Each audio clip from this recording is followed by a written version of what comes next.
Price the Lord. Hallelujah.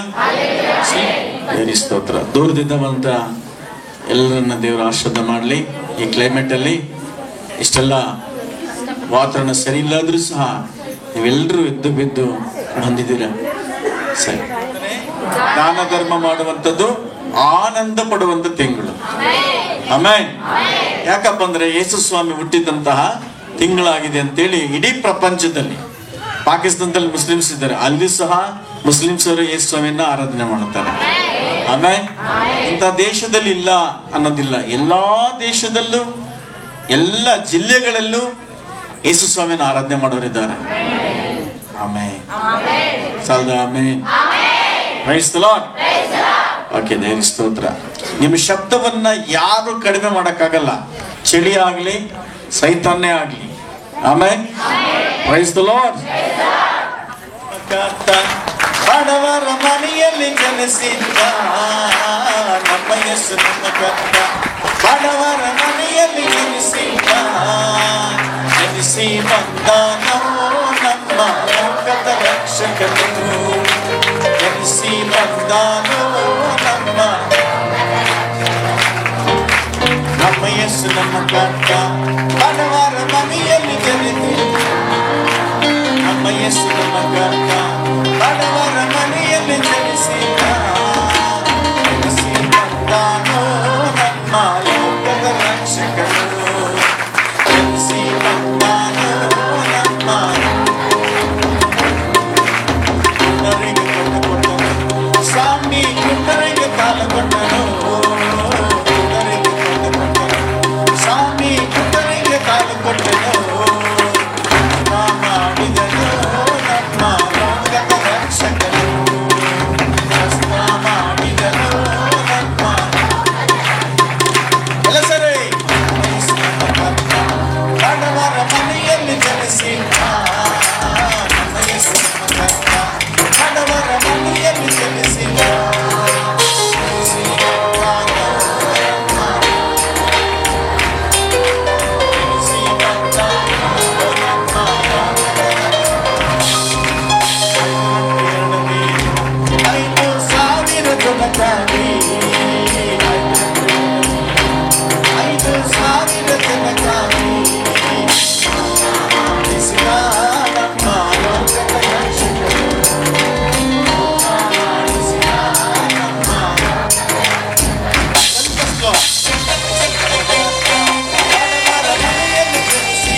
ನಮ್ಮ ಕರ್ತ.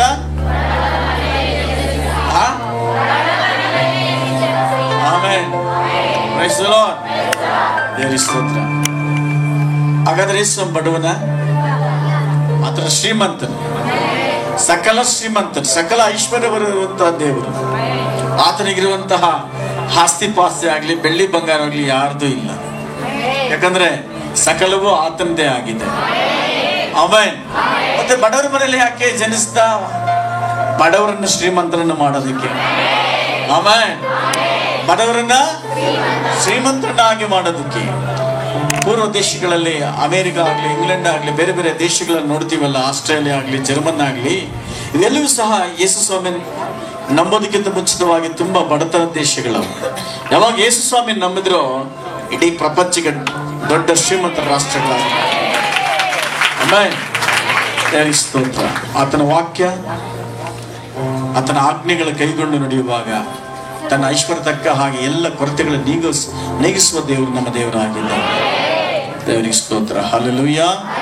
Price the Lord. ಈ ವಾರ ಏನು ವಿಶೇಷ? ಈ ದಿನ ಕರ್ತನ ಭೋಜನವಾಗಿರೋದ್ರಿಂದ ನಾವು ಎಚ್ಚೆತ್ತುಕೊಂಡು ಪ್ರಾರ್ಥನೆಯಲ್ಲಿ ಪಾಲ್ಗೊಳ್ಳಬೇಕು. 12 ವಾಕ್ಯಗಳಲ್ಲಿ ಈ ದಿನ ಈ ಸಂದೇಶ ಇರುತ್ತೆ.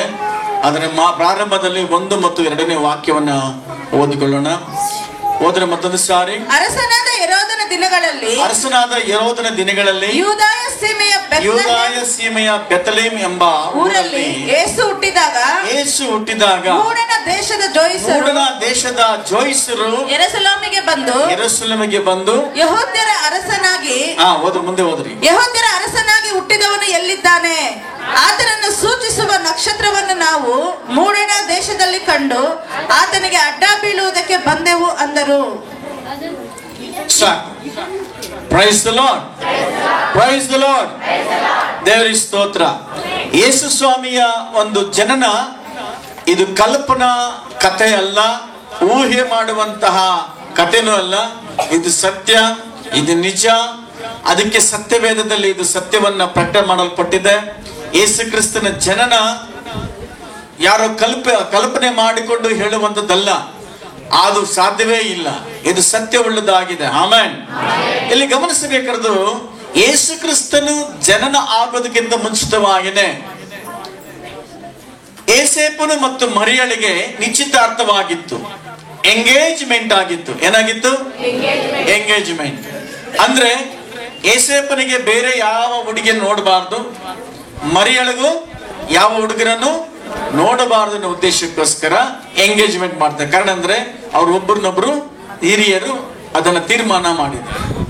ಯಹೂದ್ಯರ ಪದ್ಧತಿ ಪ್ರಕಾರ ನಿಶ್ಚಿತಾರ್ಥ ಆದ್ಮೇಲೆ ಇಷ್ಟು ವರ್ಷ ಅಂತೇಳಿ ಮದುವೆ ಆಗಂಗಿಲ್ಲ.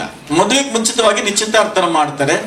ಒಂದು ವೇಳೆ ನಿಶ್ಚಿತಾರ್ಥ ಆದ್ಮೇಲೆ ಆ ಹುಡುಗ ಹುಡುಗಿ ಪರಿಶುದ್ಧರಾಗಿ ಜೀವಿಸಬೇಕು. ಪರಿಶುದ್ಧರಾಗಿ ಜೀವಿಸಿ ಆ ಮದುವೆವರೆಗಿದ್ದಿದೆ ಆದ್ರೆ ಆ ಮದುವೆನ ಅಂಗೀಕಾರ ಮಾಡಿ ಅದು ಎಲ್ಲ 2 ಕುಟುಂಬದವರು ಸೇರಿ ದೇವರ ಹೆಸರಲ್ಲಿ ಅದನ್ನು ಮದುವೆ ಮಾಡಿ ಆಶೀರ್ವಾದ ಮಾಡ್ತಾರೆ. ಕೊಟ್ಟಂತ ದಿನಗಳಲ್ಲಿ, ಆ ವರ್ಷಗಳಲ್ಲಿ, ಆ ತಿಂಗಳುಗಳಲ್ಲಿ ಅವರೇನಾದರೂ ತನ್ನ ತನ್ನ ನಡತೆ ಶುದ್ಧವಾಗಿಲ್ಲ ಅಂದ್ರೆ ಅವರನ್ನ ಊರಿಂದ ಹೊರಗಡೆ ಕರ್ಕೊಂಡೋಗಿ ಕಲ್ಲೊಡೆದು ಸಾಯಿಸಬೇಕಾಗಿತ್ತು. ಇಂತಹ ಪದ್ಧತಿ ಇಸ್ರಾಯೇಲ್ರ ಜನಾಂಗದಲ್ಲಿ ಇದೆ. ಆಮೆನ್. ಆ ಕುಟುಂಬದಲ್ಲಿ ಜನಿಸಿದಂಥವರೇ ಯೇಸು ಸ್ವಾಮಿ. ಆದ್ರೆ ಯೇಸು ಕ್ರಿಸ್ತನು ಹುಟ್ಟಿದ್ದು ಯಾವಾಗ ಅಂದ್ರೆ ನಿಶ್ಚಿತಾರ್ಥ ಆದ ಮೇಲೆ.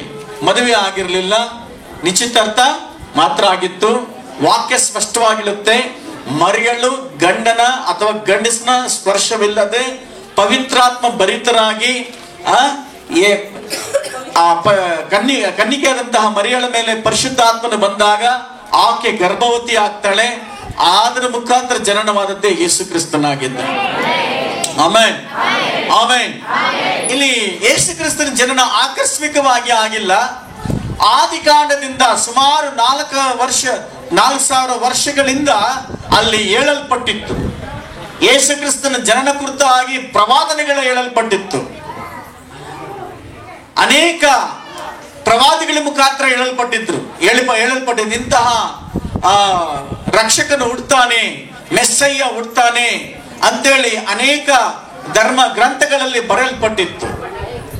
ಆದಿಕಾಂಡದಲ್ಲೇ ಮೊದಲನೇ ಆದಾಮ ಅವ್ವ ಉಂಟು ಮಾಡಿದಾಗ್ಲೇ ದೇವರು ಪ್ರವಾದನೆ ಮುಖಾಂತರ ಹೇಳಲ್ಪಟ್ಟಿತ್ತು, ಈ ಸ್ತ್ರೀ ಅಂತೇಳಿ. ತೆಗೀರಿ 3ನೇ ಅಧ್ಯಾಯ ಆದಿಕಾಂಡದಲ್ಲಿ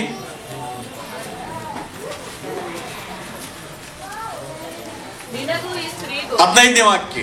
3ನೇ ಅಧ್ಯಾಯ 15ನೇ ವಾಕ್ಯ. ನಿನಗೂ ಈ ಸ್ತ್ರೀಗೂ, ನಿನ್ನ ಸಂತಾನಕ್ಕೂ ಈ ಸ್ತ್ರೀಯ ಸಂತಾನಕ್ಕೂ ಅಗೆತನವಿರುವ ಹಾಗೆ ಮಾಡುವೆನು. ಈಕೆಯ ಸಂತಾನವು ನಿನ್ನ ತಲೆಯನ್ನು ಜಜ್ಜುವುದು, ನೀನು ಅದರ ಇಮ್ಮಡಿಯನ್ನು ಕಚ್ಚುವಿ ಎಂದು ಹೇಳಿದನು. ಯೇಸು ಕ್ರಿಸ್ತನ ಜನನವಾಗಿದ್ದು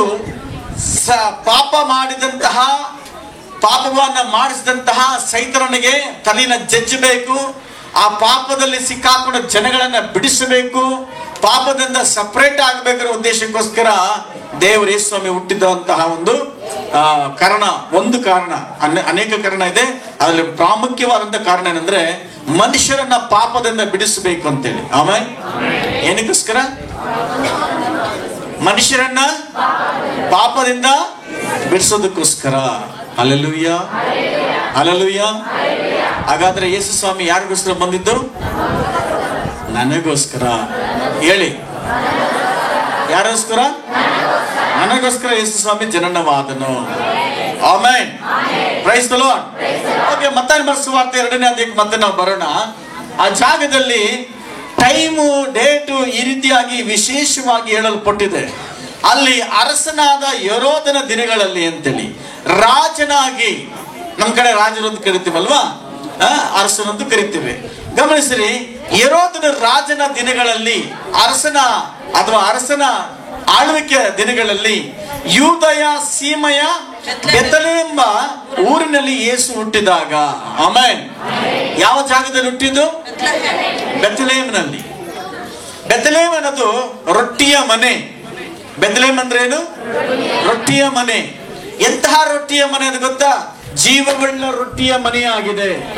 ಆಮೆನ್, ಜೀವವುಳ್ಳ ರೊಟ್ಟಿಯ ಮನೆಯಾಗಿದೆ. Price the lord. ನಿಜವಾದ ರೊಟ್ಟಿ ಯಾರಂದ್ರೆ ಯೇಸು ಕ್ರಿಸ್ತನಾಗಿದ್ದಾನೆ. ನಿಜವಾದ ರೊಟ್ಟಿ ಯಾರು? ಯೇಸು ಕ್ರಿಸ್ತನಾಗಿದ್ದಾನೆ. ಹಲ್ಲೆಲೂಯ, ದೇವರಿಗೆ ಮಹಿಮೆ ಆಗಲಿ. ಈಗ ಗಮನಿಸಿರಿ, ಮೂಡನ ದೇಶದಲ್ಲಿ ಜೋಯಿಸರು ಯೆರೂಸಲೇಮಿಗೆ ಬಂದರು ಅಂತ. ಇದನ್ನ 3 ವ್ಯಕ್ತಿಗಳನ್ನ, 3 ಪಾಠ ಮಾಡಲ್ಪಟ್ಟಿದೆ, 3 ವಿಚಾರವಾಗಿ. ಒಂದು ಹೆರೋದ, ಇನ್ನೊಂದು ಜೋಯಿಸರು, 3ನೇದಾಗಿ ನಕ್ಷತ್ರಗಳು. ಈ ದಿನ ಈ 3 ಹೆಸರುಗಳನ್ನ ನಾವು ಧ್ಯಾನಿಸೋಣ. Amen, amen, hallelujah. ಮೊದಲದಾಗಿ ಗಮನಿಸಿರಿ, ಹೆರೋದನ ಕಾಲ. ಈ ಹೆರೋದ ಆ ಬೆಥಲೆಹೇಮು ಗ್ರಾಮ ಒಳಗೊಂಡಂತ ಯೂದಯವನ್ನ ಆಳ್ವಿಕೆ ಮಾಡೋ ಸಂದರ್ಭದಲ್ಲಿ ಇದರ ರಾಜನಾದ ಸಂದರ್ಭದಲ್ಲಿ ಹೆರೋದ ಎಂಬ ಆ ಪದದ ಅರ್ಥ, ಹೆಸರಿನ ಅರ್ಥ ಕಲಹ, ಮೋಸ, ಕೊಲೆಗಾರ, ಈ ರೀತಿಯಾಗಿ ಹೆಸರಿಗೆ ಅರ್ಥವಾಗಿದೆ. ಯಾವುದಕ್ಕೆ?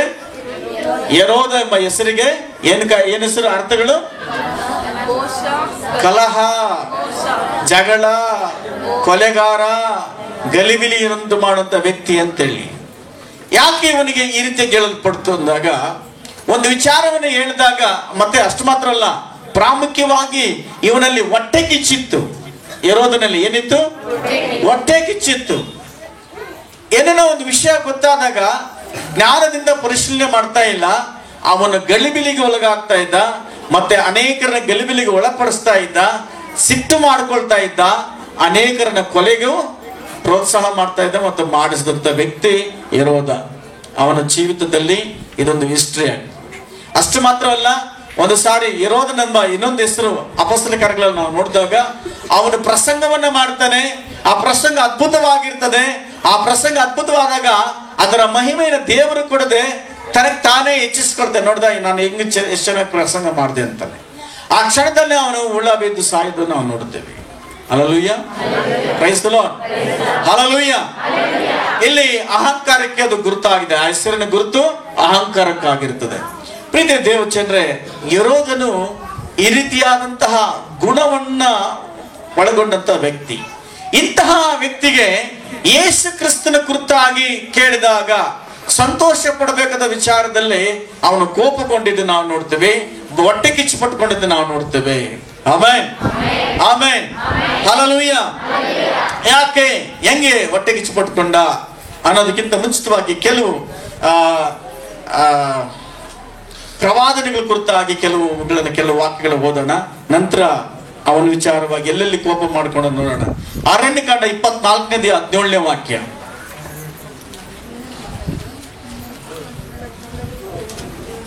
ಒಬ್ಬಾತನನ್ನು ನೋಡುತ್ತಿದ್ದೇನೆ. ಆತನು ಈಗಿನವನಲ್ಲ. ಆತನು ಕಾಣಿಸುತ್ತಾನೆ. ಅದರ ಕಾಣಿಸುತ್ತಾನೆ, ಅದರ ಸಮೀಪದವನಲ್ಲ. ಯಾಕೋಬ ವಂಶದವರಲ್ಲಿ ನಕ್ಷತ್ರ ಪ್ರಾಯನೊಬ್ಬನು. ಅಪ್ಪ ಇಲ್ಲಿ ಗಮನಿಸ್ರಿ, ಹಿಂದ್ಗಡೆ ಇರೋರು ಬೈಬಲ್ ತೆಗೆದಿದ್ದೀರಾ? ನಕ್ಷತ್ರ ಪ್ರಾಯನೊಬ್ಬನು ಉದಯಿಸಿದ್ದಾನೆ. Amen, amen, hallelujah. ನಕ್ಷತ್ರ ಪ್ರಾಯ ಒಬ್ಬನು ಉದಯಿಸಿದ್ದಾನೆ.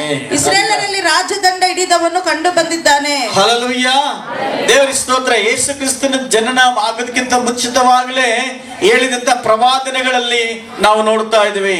ಯೆಶಾಯನ ಗ್ರಂಥ 60ನೇ ಅಧ್ಯಾಯ 3ನೇ ವಾಕ್ಯ ಓದ್ರಿ.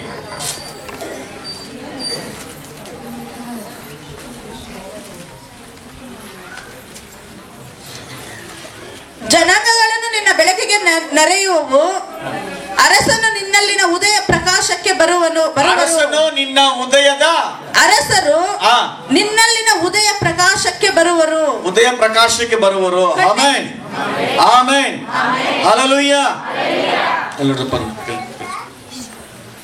ಓಕೆ, ಇದೆಲ್ಲ ಪ್ರವಾದನೆಗಳು ಹೇಳಲ್ಪಟ್ಟಂತದ್ದು.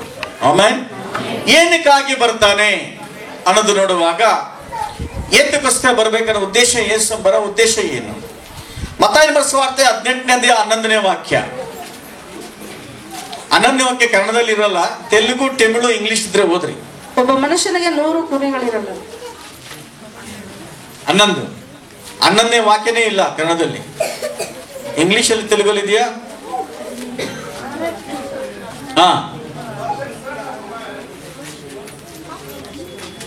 ಇಂಗ್ಲಿಷ್ ಕಡೆ ಹೋಗ್ತಾರೆ. ಓದ್ರಿ, ಬೇರೆ ತಮಿಳಲ್ಲಿ ಓದ್ರಿ. 18:11. ಮನುಷ್ಯ ಕುಮಾರನ ಕೆಟ್ಟು ಹೋಗಿರೋ ರಕ್ಷಣೆ ಮಾಡಕ್ ಬಂದ. ಯೇಸು ಬರೋದು ಯಾವ ಉದ್ದೇಶಕ್ಕೋಸ್ಕರ?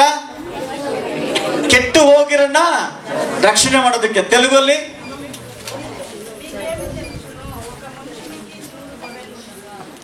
ದಾಂಡ್ಲಕ್ಕೆ ಬರಲ್ಲ ಒಂದಮ್ಮ. ಓಕೆ, ತಮಿಳಲ್ಲಿ ಇದೆ, ಇಂಗ್ಲಿಷ್ ಅಲ್ಲಿ ಇದೆ. ಓಕೆ, ಅದನ್ನ ಇನ್ನೊಂದು ಜಾಗದಲ್ಲಿ ಇದೆ. ಲೂಕನ ಸುವಾರ್ತೆ 19ನೇ ಅಧ್ಯಾಯ 10ನೇ ವಾಕ್ಯದಲ್ಲಿ ಹೇಳಲ್ಪಟ್ಟಿದೆ. 19:10. ಅಮ್ಮ ನೀವು ಚದಿವಲ್ದಮ್ಮ ತಮಿಳು ತೆಲುಗು ಏಮಿ ಚದಿವಲ್ದ? ಮಂಕೈ ಬೇಡವೆ ನಡುವ. ಮನುಷ್ಯ ಕುಮಾರನ ಕೆಟ್ಟು ಹೋಗಿರನ್ನ ಹುಡುಕಿ ರಕ್ಷಿಸೋದಕ್ಕೆ ಬಂದ. ಆಮೆನ್, ಸಾಲ್ದ, ಆಮೆನ್, ಹಲ್ಲೆಲೂಯಾ. ಮನುಷ್ಯ ಕುಮಾರನ ಏನಕ್ಕೋಸ್ಕರ ಬಂದಿದ್ದು? ಕೆಟ್ಟು ಹೋಗಿರೋಣ ಹುಡುಕಿ ರಕ್ಷಣೆ ಮಾಡೋದಕ್ಕೋಸ್ಕರ ಬಂದ. Amen, hallelujah. ಈ ವಿಚಾರಕ್ಕೆ ಹೋದ್ರೆ 2-3 ಸ್ಟೋರಿಗಳು ಹೇಳ್ಬೋದು, ಸುಮಾರು ಹೇಳ್ಬೋದು. ದೇವರ ಸ್ತೋತ್ರ. ಆದ್ರೆ ಯೇಸು ಕ್ರಿಸ್ತನ ಕುರಿತಾಗಿ ಮಾತ್ರ ಹೇಳಲ್ಪಡ್ರೆ ಕೆಟ್ಟು ಹೋಗಿರನ್ನ ಹುಡುಕಿ ರಕ್ಷಣೆ ಮಾಡೋದಕ್ಕೆ. ಏನಲ್ಲಿ ಕೆಟ್ಟು ಹೋಗಿದ್ದೇವೆ? ದೇವರಿಗೂ ಮನುಷ್ಯನಿಗೆ ಸಂಬಂಧ ಕೆಟ್ಟು ಹೋಗಿದೆ. ಏನು ಕೆಟ್ಟು ಹೋಗಿದೆ? ದೇವರಿಗೂ ಮನುಷ್ಯನಿಗೆ ಸಂಬಂಧ ಕೆಟ್ಟು ಹೋಗಿದೆ. ಏನು ಸಂಬಂಧ? ಯಾಕೆ ಕೆಟ್ಟೋಯ್ತು? ಮನುಷ್ಯನಿಗೆ ದೇವರು ಯಾವುದನ್ನು ಮಾಡಬೇಡ ಅನ್ನೋ ಅದನ್ನು ಮಾಡಿದ, ಪಾಪವನ್ನು ಮಾಡಿದ, ದೇವರಿಗೆ ವಿರುದ್ಧವಾಗಿ ದಂಗೆ ಎದ್ದಿದ, ದೇವರ ಸ್ನೇಹವನ್ನು ಬೇಡ ಅಂದ, ದೇವರ ಮಾತನ್ನ ತಿರಸ್ಕರಿಸಿದ, ದೇವರ ಆಜ್ಞೆಗಳನ್ನ ಮುರಿದ, ದೇವರ ಮಾತನ್ನ ಮುರಿದು ನಡೆದಿದ್ರಿಂದ ಅವನ ಜೀವಿತದಲ್ಲಿ ಪಾಪವು ಬಂತು, ಶಾಪವು ಬಂತು. ಮನುಷ್ಯನನ್ನು ದೇವರಿಂದ ಸಪರೇಟ್ ಮಾಡಿತು. ಅದೇನಂದ್ರೆ ಅದು ಪಾಪ. ಈ ಪಾಪದಿಂದ ಸಪರೇಟ್ ಅಂತ ಮನುಷ್ಯ ನಾಶ ಆಗ್ತಿದ್ದಾನೆ. ಎಲ್ಲ ಹೋಗ್ತಾನೆ? ನರಕಕ್ಕೆ ಹೋಗ್ತಾನೆ, ನಾಶವಾಗ್ತಿದ್ದಾನೆ. ದೇವರು ಮನುಷ್ಯನ ಉಂಟು ಮಾಡಿದ್ದು ನಾಶ ಆಗೋದಕ್ಕಲ್ಲ, ದೇವರ ಜೊತೆಯಲ್ಲಿ ಪರಲೋಕದಲ್ಲಿ ಅಥವಾ ಸ್ವರ್ಗದಲ್ಲಿ ಸಂತೋಷವಾಗಿ ದೇವರನ್ನ ಆರಾಧನೆ ಮಾಡೋದಕ್ಕೆ. ಏನಕ್ಕೆ ನಮ್ಮನ್ನ ನಿಮ್ಮನ್ನು ಉಂಟು ಮಾಡಿದ್ದೇನೆಂದ್ರೆ ದೇವರನ್ನ ಆರಾಧನೆ ಮಾಡೋದಕ್ಕೆ. ಆಮೇಲೆ ಜೋರಾಗಿ ಹಲ್ಲೆಲೂಯಾ. ಏನ್ ಉಂಟು ಮಾಡಿದ್ದು? ದೇವರನ್ನ ಆರಾಧಿಸಬೇಕಂತೇಳಿ. ಆದ್ರೆ ಮನುಷ್ಯರು ದೇವರನ್ನ ಆರಾಧಿಸ್ತಾ ಇಲ್ಲ. ದೇವರನ್ನ ಬಿಟ್ಟು ದೇವರು ಸೃಷ್ಟಿ ಮಾಡಿದಂತ ವಸ್ತುಗಳನ್ನ ಪೂಜೆ ಮಾಡಕ್ಕೆ ಪ್ರಾರಂಭ ಮಾಡಿದ್ರು. ರೋಮಾಪುರ ಪತ್ರಿಕೆಯಲ್ಲಿ ನಾವು ಅದನ್ನು ನೋಡ್ತೇವೆ. ಆಮೇಲೆ ಸೃಷ್ಟಿಕರ್ತನ ಬಿಟ್ಟು ಸೃಷ್ಟಿಯ ವಸ್ತುಗಳನ್ನೇ ಆರಾಧಿಸುವರಾದರು. ಸತ್ಯ ದೇವರನ್ನ ಬಿಟ್ಟು ಅಸತ್ಯವಾದದನ್ನೇ ಹಿಡ್ಕೊಂಡು ಸೃಷ್ಟಿಕರ್ತನನ್ನು ಪೂಜಿಸದೆ ಸೃಷ್ಟಿ ವಸ್ತುಗಳನ್ನೇ ಪೂಜಿಸಿದ್ರು. ಇದರಿಂದ ಶಾಪ ಬಂತು. ನಂತರ ಯೇಸು ಬಂದ ಉದ್ದೇಶ ಇಷ್ಟೇ, ನಾವು ನಾಶ ಆಗಬಾರದು, ನಮಗೊಂದು ಮಾರ್ಗ ತೋರಿಸ್ಕೊಡಬೇಕು, ನಮಗೊಂದು ಜೀವ ಕೊಡಬೇಕು, ನಮಗೊಂದು ಶಿಸ್ತನ್ನ ಅಥವಾ ನಿಜವಾದ ಜೀವಿತವನ್ನ ತೋರಿಸ್ಕೊಡ್ಬೇಕು ಉದ್ದೇಶಕ್ಕೋಸ್ಕರ ಯೇಸು ಕ್ರಿಸ್ತನು ಈ ಲೋಕಕ್ಕೆ ಬಂದ.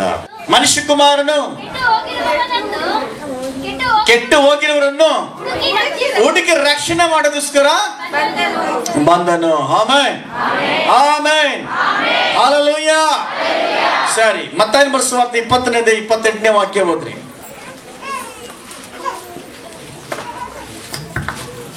ಹಾಗೆಯೇ ಮನುಷ್ಯ ಕುಮಾರನು ಸೇವೆ ಮಾಡಿಕೊಳ್ಳುವುದಕ್ಕೆ ಬರಲಿಲ್ಲ. ಹಾಗೆಯೇ ಮನುಷ್ಯ ಕುಮಾರನ ಸೇವೆ ಮಾಡಿಕೊಳ್ಳುವುದಕ್ಕೆ ಬರಲಿಲ್ಲ, ಸೇವೆ ಮಾಡುವುದಕ್ಕೂ ಅನೇಕರನ್ನು ಬಿಡಿಸುವುದಕ್ಕಾಗಿ ತನ್ನ ಪ್ರಾಣವನ್ನು ಈಡುಕೊಡೋದಕ್ಕೂ ಬಂದನು. ಆಮೆನ್. ವಾಕ್ಯ ತುಂಬಾ ಚೆನ್ನಾಗಿ ಕೇಳಲ್ಪಟ್ಟಿದೆ. ಯೇಸು ಸ್ವಾಮಿ ಬಂದಿದ್ದು ಏನಕ್ಕಂದ್ರೆ ಸೇವೆ ಮಾಡಿಕೊಳ್ಳೋದಕ್ಕಲ್ಲ. ಯೇಸು ಬಂದು ನಿಮ್ಮ ಹತ್ರ ಸೇವೆ ಮಾಡಿಸ್ಕೊಳ್ಳೋದಕ್ಕೋಸ್ಕರ ಅಲ್ಲ, ನಮಗೆ ಸೇವೆ ಮಾಡೋದಕ್ಕೆ, ನಮಗೆ ಸಹಾಯ ಮಾಡೋದಕ್ಕೆ ಯೇಸು ಸ್ವಾಮಿ ಬಂದ್ರು. Amen, amen. ಸೇವೆ ಮಾಡುವುದಕ್ಕೂ ಅನೇಕರನ್ನ ಬಿಡಿಸಿಕೊಳ್ಳೋದಕ್ಕಾಗಿ ತನ್ನ ಪ್ರಾಣವನ್ನ ಈಡುಕೊಡೋದಕ್ಕಾಗಿ ಬಂದನು. ತನ್ನ ಪ್ರಾಣವನ್ನ ಈಡುಕೊಡೋದಕ್ಕೆ. ಹಿಂದಿನ ಕಾಲದಲ್ಲಿ ನಾನು ನೋಡಿದ ಪ್ರಕಾರ ಒಂದು ಯಾರಾದ್ರೂ ದಿಷ್ಟಿ ಆದ್ರೆ ಒಂದು ಚೂರುಗಾಯಿ ಅಂತ ಹಾಕ್ತಾ ಇದ್ರು, ಗೊತ್ತಾ? ಚೂರುಗಾಯಿ ಅಂದ್ರೆ ಏನು? ಚೂರುಗಾಯಿ ಯಾರನ್ನ ಚೂರುಗಾಯಿ ಹೊಡೆದಿದ್ದೀರಾ? ಚೂರುಗಾಯಿ ಬಾಚ್ಕೊಂಡು ತಿಂದಿದ್ದೀರಾ? ಓಕೆ, ನಾವು ಸಹ ಬಾಚ್ಕೊಂಡು ತಿಂತಾ ಇದ್ದೀರ ಕಾಲದಲ್ಲಿ. ಏನು ಹೊಡೆಯೋದಂದ್ರೆ ದಿಷ್ಟಿ ಆಗಿದೆ ಅಂತ ಕೆಲವರು, ನನ್ನ ಬದಲು ಈ ತೆಂಗಿನಕಾಯಿ ಸಾಯಲಿ, ನಾನು ಸಾಯಲ್ಲ, ನನ್ನ ಬದಲು ಈ ತೆಂಗಿನಕಾಯಿ ಬಲಿ ಆಗ್ಲಿ ಅಂತೇಳಿ ಹೊಡೆಯೋದು, ಈಡು ಕೊಡೋದು. ನನ್ನ ಬದಲು ನೀನು ಕೋಳಿನ ಕುರಿಯನ್ನ ಕೊಯ್ಯೋದೇನಕ್ಕೆ? ನನ್ನ ಬದಲು ಈ ಕೋಳಿಯನ್ನ ಕೊಯ್ತೀನಿ, ಈ ಕುರಿಯನ್ನ ಕೊಯ್ತೀನಿ ಅನ್ನೋ ಉದ್ದೇಶಕ್ಕೋಸ್ಕರ. ಆಮೆನ್. ಆನ್ ಮಾಡಿದೀಪ? Okay, good. Praise the Lord. ಈಡನ್ನು ಕೊಡೋದಕ್ಕೋಸ್ಕರ, ನಮ್ಮನ್ನ ನಿಮ್ಮನ್ನ ಬಿಡಿಸೋದಕ್ಕೋಸ್ಕರ ಯೇಸು ಸ್ವಾಮಿ ಈ ಲೋಕಕ್ಕೆ ಬಂದ್ರು. Hallelujah, hallelujah, praise the Lord. ಈಗ ಈ ಸಮಯದಲ್ಲಿ ಇಂತಹ ಮಹಾ ದೈವಶಕ್ತಿ ಒಳಗೊಂಡಂತಹ ಯೇಸು ಕ್ರಿಸ್ತನು ಮನುಷ್ಯನ ಅವತಾರ ಎತ್ತಿ ಮನುಷ್ಯರ ಮಧ್ಯದಲ್ಲಿ ಜೀವಿಸೋದಕ್ಕೋಸ್ಕರ, ಮನುಷ್ಯರನ್ನ ಕಾಪಾಡೋದಕ್ಕೋಸ್ಕರ ಬಂದಂತಹ ದೇವರು. ಈ ಸಮಯದಲ್ಲಿ ಅವರು ಹುಟ್ಟಿದ ತಕ್ಷಣ ಒಂದು ಅವರನ್ನ ಗುರುತಿಸುವ ಒಂದು ನಕ್ಷತ್ರ ಆಕಾಶದಲ್ಲಿ ಕಾಣಿಸ್ಕೊಳ್ತು. ಏನ್ ಕಾಣಿಸ್ಕೊಳ್ತು? ನಕ್ಷತ್ರ ಕಾಣಿಸ್ಕೊಳ್ತು. Amen, amen. ಲೋಕದಲ್ಲಿ ಅನೇಕ ನಕ್ಷತ್ರಗಳಿದ್ದಾವೆ, ಆದ್ರೆ ಯೇಸು ಸ್ವಾಮಿ ಹುಟ್ಟಿದಕ್ಕೆ ಒಂದು ನಕ್ಷತ್ರ, ಅದು ಯೇಸುವನ್ನು ಗುರುತಿಸುವಂತದ್ದು ಮಹಿಮೆ ಉಳ್ಳ ನಕ್ಷತ್ರವಾಗಿರುತ್ತದೆ. ಹಲ್ಲೆಲೂಯಾ, ಹಲ್ಲೆಲೂಯಾ, ದೇವರಿಗೆ ಸ್ತೋತ್ರವಾಗಲಿ. ಗಮನಿಸಿರಿ, 2ನೇ ಅಧ್ಯಾಯ 16ನೇ ವಾಕ್ಯದಲ್ಲಿ ಮತ್ತಾಯ ಸುವಾರ್ತೆಯಲ್ಲಿ ನೋಡುವಾಗ, ಆಗ ಹೆರೋದನು ತನಗೆ ಜೋಯಿಸರು ಮೋಸ ಮಾಡಿದರೆಂದು ತಿಳಿದು, ಅದಕ್ಕಿಂತ ಮುಂಚಿತವಾಗಿ 2ನೇ ವಾಕ್ಯದಲ್ಲಿ ಹೋದ್ರೆ, ಯೆಹೂದ್ಯರು ಅರಸನಾದ ಹೆರೋದನ ದಿನಗಳಲ್ಲಿ ಯೂದಯ ಸೀಮೆ ಬೆತ್ಲೆಹೇಮ್ ಎಂಬ ಊರಲ್ಲಿ ಯೇಸು ಹುಟ್ಟಿದಾಗ ಮೂರನೇ ದೇಶದ ಜೋಯಿಸರು ಯೆರೂಸಲೇಮಿಗೆ ಬಂದು, ಯೆಹೂದ್ಯರ ಅರಸನಾಗಿ ಹುಟ್ಟಿದವನು ಎಲ್ಲಿದ್ದಾನೆ, ಆತನನ್ನು ಸೂಚಿಸುವ ನಕ್ಷತ್ರ ನಾವು ಮೂರನೇ ದೇಶದಲ್ಲಿ ಕಂಡು ಆತನಿಗೆ ಅಡ್ಡ ಬೀಳೋದಕ್ಕೆ ಬಂದವೆ ಅಂತ ಹೇಳಿದ್ವಿ. ಆಮೆನ್. ಆತನಿಗೆ ಅಡ್ಡ ಬೀಳೋದಕ್ಕೆ ಬಂದವೆ ಅಂತ ಹೇಳಿದ್ರು. ಆಮೆನ್, ದೇವರಿಗೆ ಸ್ತೋತ್ರ. ಇಲ್ಲಿ ಹೆರೋದನಿಗೆ ಈ ವಿಚಾರ ಗೊತ್ತಾದಾಗ ಹೆರೋದನ ಗಲಿಬಿಲಿ ಆಗ್ತಾನೆ. ಕಾರಣ ಏನಂದ್ರೆ, ಹೆರೋದನಿಗೆ ಮಕ್ಕಳಿಲ್ಲ. ಹೆರೋದನಿಗೇನಿಲ್ಲ? ಮಕ್ಕಳಿಲ್ಲ. ಈ ಜೋಯಿಸರು ಆ ಅರಮನೆಗೆ ಹೋಗಿ ರಾಜಕುಮಾರ ಎಲ್ಲಿ ಅಂದಾಗ ಅವ್ರ ಮನೆಯಲ್ಲಿ ಏನಿಲ್ಲ, ಅವ್ರ ಮಕ್ಕಳಿಲ್ಲ. ಇವ್ರಿಗೆ ಭಯನೂ ಆಯ್ತು, ಕಳವಳನೂ ಆಯ್ತು, ಹೊಟ್ಟೆ ಕಿಚ್ಚು ಆಯ್ತು. ಯಾಕಂದ್ರೆ ಆ ಸಿಂಹಾಸನದ ಅಧಿಕಾರ ಅನ್ನೋದು ಆ ರೀತಿ ಆಗಿರುತ್ತೆ. ಆಮೆನ್. ಹೆರೋದನಿಗೆ ತನ್ನ ಸಿಂಹಾಸನ ಮುಖ್ಯ, ಹೆರೋದನಿಗೆ ತನ್ನ ಅಧಿಕಾರ ಮುಖ್ಯ. ಆ ಹೆರೋದನಿಗೆ ಅಲ್ಲಿ ಬೇರೆಯವರು ಯಾರು ಬರಬಾರ್ದು, ಸ್ವಾರ್ಥಿಯಾಗಿದ್ದಾನೆ. ಆಮೆನ್. ಹಲ್ಲೆಲೂಯಾ. ಇಂತಹ ಸ್ವಭಾವ ಒಳಗೊಂಡಂತ ಹೆರೋದನಿಗೆ ಒಬ್ಬ ರಾಜ ಹುಟ್ಟಿದ್ದಾನೆ, ಒಬ್ಬ ರಕ್ಷಕನು ಹುಟ್ಟಿದ್ದಾನೆ ಅಂತ ಕೇಳಿದ ತಕ್ಷಣ ಸಂತೋಷ ಪಡ್ಬೇಕಂತ ವಿಚಾರದಲ್ಲಿ ಅವನು ದುಃಖ ಪಟ್ಟ, ನೋಪಟ್ಟ, ಕೋಪ ಪಟ್ಕೊಂಡ, ಗಲಿಬಿಲಿಗೊಂಡ. ಅವನು ಮಾತ್ರ ಅಲ್ಲ, ಅವನಿಗೆ ಸಂಬಂಧಪಟ್ಟವರು ಕೂಡ ಅಲ್ಲಿ ಗಲಿಬಿಲಿ ಹೊಂದ್ಕೊಳ್ತಾರೆ. 16ನೇ ವಾಕ್ಯ ಈಗ ಹೋದ್ರಿ. ಆಗ ಹೆರೋದನು ತನಗೆ ಜೋಯಿಸರು ಮೋಸ ಮಾಡಿದರೆಂದು ತಿಳಿದು ಬಹಳ ಸಿಟ್ಟಾಗಿ ಆಳುಗಳನ್ನು ಕಳುಹಿಸಿ ತಾನು ಜೋಯಿಸರಿಂದ ತಿಳುಕೊಂಡ ಕಾಲಕ್ಕೆ ಸರಿಯಾಗಿ ಬೆತ್ಲೆಹೇಮಿನಲ್ಲಿಯೂ ಅದರ ಎಲ್ಲಾ ನೆರೆಹೊರೆ ಹಳ್ಳಿಗಳಲ್ಲಿಯೂ 2 ವರ್ಷದೊಳಗಿನ ಗಂಡು ಕೂಸುಗಳನ್ನೆಲ್ಲ ಕೊಲ್ಲಿಸಿದನು. ಗಮನಿಸಿರಿ, ಯಾವಾಗ ಇವನಿಗೆ ಜೋಯಿಸರು ಹೇಳಿದ್ದು ಅರ್ಥ ಆಯ್ತು, ಸಂತೋಷ ಪಡೋ ವಿಚಾರದಲ್ಲಿ ದುಃಖ ಪಟ್ಟ. ಈಗ ಅವನಿಗೊಂದು ನಾಟಕದ ಜೀವಿತವನ್ನ ಹೇಳ್ದ, ಒಂದು ನಾಟಕ, ಡ್ರಾಮಾ. ಏನ್ ಡ್ರಾಮಾ ನೋಡ್ರಲ್ಲಿ 7ನೇ ವಾಕ್ಯ ಹೋದ್ರಿ. ಆಗ ಹೆರೋದನು ಯಾರಿಗೂ ತಿಳಿಯದಂತೆ ಆ ಜೋಯಿಸರನ್ನು ಕರೆಸಿ ಆ ನಕ್ಷತ್ರವು ಕಾಣಿಸಿದ ಕಾಲವನ್ನು ಅವರ ಕಡೆಯಿಂದ ಚೆನ್ನಾಗಿ ತಿಳುಕೊಂಡು ನೀವು ಹೋಗಿ ಆ ಕೂಸಿನ ವಿಷಯದಲ್ಲಿ ಚೆನ್ನಾಗಿ ವಿಚಾರಣೆ ಮಾಡಿರಿ. ಸಿಕ್ಕಿದ ಮೇಲೆ ನನಗೆ ತಿಳಿಸಿರಿ. ನಾನು ಬಂದು ಅದಕ್ಕೆ ಅಡ್ಡ ಬೀಳಬೇಕು ಅಂತ ಹೇಳಿ ಅವರನ್ನು ಬೆತ್ಲೆಹೇಮಿಗೆ ಕಳಿಸಿದನು. ಆಮೆನ್. ಈಗ ಹೆರೋದ ನಿಜವಾಗ್ಲೂ ಯೇಸು ಕ್ರಿಸ್ತನ ಆರಾಧನೆ ಮಾಡ್ಬೇಕು ಅಂದ್ಕೊಂಡಿದ್ದಾನ? ಹೇಳ್ರಿ, ಅವನಿಗಿದ್ದೇನು? ಆ ಮಗು ಸಿಕ್ಕಿದ್ರೆ ಕಾಣಿಸ್ಕೊಂಡು ನನಗೆ ಹೇಳು ಅಂದ್ರೆ ಬಂಧನ ಅಡ್ಡ ಬೀಳ್ತದೆ ಅಂತ ಹೇಳಿದ, ಅದು ಸುಳ್ಳು. ಅವನಿಗಿದ್ದೇನಂದ್ರೆ ನನಗೆ ಪೈಪೋಟಿ ಆಗಿ ಒಬ್ಬ ರಾಜಕುಮಾರ ರಾಜನ ಬರ್ತಾ ಇದ್ದಾನೆ, ನಾನಿರುವಾಗ್ಲೇ ಇನ್ನೊಬ್ಬ ರಾಜನನ್ನು ಅಂಗೀಕಾರ ಮಾಡೋದಿಲ್ಲ ಅಂತೇಳಿ ಹೇಗಾದ್ರೂ ಮಾಡಿ ಆ ರಾಜಕುಮಾರನನ್ನ ಸಾಯಿಸ್ಬೇಕಂತೇಳಿ ಅವನ ಹೃದಯ ತವಕ ಪಡ್ತಾ ಇತ್ತು. ಅವನ ನಾಟಕದಿಂದ ಹೇಳ್ತಿದ್ದಾನೆ, ನೀವು ಹೇಳ್ರಿ, ನಾನು ಬಂದು ನಿಮ್ಗೆ ಆ ಯೇಸುವಾಗಿ ಬಂದು ಆರಾಧನೆ ಮಾಡ್ತೀನಿ, ಅಡ್ಡ ಬೀಳ್ತೀನಿ ಅಂತ ಹೇಳ್ತಾರೆ. ಇಲ್ಲಿರುವಂತವ್ರು ಎಷ್ಟು ಜನ ಹೆರೋದನ ಒಂದು ಗುಣ ಇರುವಂತವ್ರು ಇದ್ದೀರಾ? ಈ ಬೆಳಗಿನ ಸಮಯದಲ್ಲಿ ಪ್ರತಿ ವರ್ಷ ಪ್ರತಿದಿನ ಟಿವಿಗಳಲ್ಲಿ, ಮೊಬೈಲ್ಗಳಲ್ಲಿ ಕ್ರಿಸ್ಮಸ್ ಹಬ್ಬವನ್ನ, ಆ ವಾಕ್ಯಗಳನ್ನ ಎಲ್ಲವನ್ನ ನೋಡ್ತೀವಿ, ಗಮನಿಸ್ತೀವಿ. ಬೆಳಗಿನ ಸಮಯದಲ್ಲಿ ನಾವು ಯಾರಾದ್ರೂ ನಮ್ಮಲ್ಲಿ ಹೆರೋದನ ಗುಣ ಉಳ್ಳವರು ಇದ್ದೀರಾ ಅನ್ನೋದು ಪ್ರಶ್ನೆ ಮಾಡ್ಕೋಬೇಕು. ಹೆರೋದನ ಗುಣ ಏನು? ಹೊಟ್ಟೆ ಕಿಚ್ಚು. ಹೆರೋದನ ಗುಣ ಏನು? ಕೊಲೆ ಮಾಡುವಂಥದ್ದು. ಹೆರೋದನ ಗುಣ ಏನು? ಕಲಹ, ಗಲಿಬಿಲಿ ಮಾಡೋದು, ಸುಳ್ಳು ಹೇಳುವಂಥದ್ದು, ಡ್ರಾಮಾ ಮಾಡುವಂಥದ್ದು. ನಿಮ್ಮಲ್ಲಿ ಎಷ್ಟು ಜನ ಈ ಡ್ರಾಮಾ ಮಾಡೋರಿಲ್ಲ? ನಿಮ್ಮಲ್ಲಿ ಯಾರಿಲ್ಲ ಹೇಳ್ರಿ? ನಿಮ್ಮಲ್ಲಿ ಇದ್ರೆ ಇವತ್ತು ಅದರಿಂದ ಹೊರಗಡೆ ಮಾಡೋದು. ಏನ್ ಡ್ರಾಮಾ? ಕೆಲಸ ಆಗೋರ್ಗು ಒಂದು ತರ, ಕೆಲಸ ಆದ್ಮೇಲೆ ಇನ್ನೊಂದು ತರ. ಅದನ್ನ ಹಳ್ಳಿ ಕಡೆ ಹೇಳ್ತಾರೆ ಊಸರುಳ್ಳಿ ಬುದ್ಧಿ ಅಂತ. ಊಸರುಳ್ಳಿ ಅಂದ್ರೆ ಹೇಗೆ? ಗಂಡಾಚಾರನ ಬಣ್ಣ ಚೇಂಜ್ ಆಗ್ತಾ ಇರ್ತದೆ.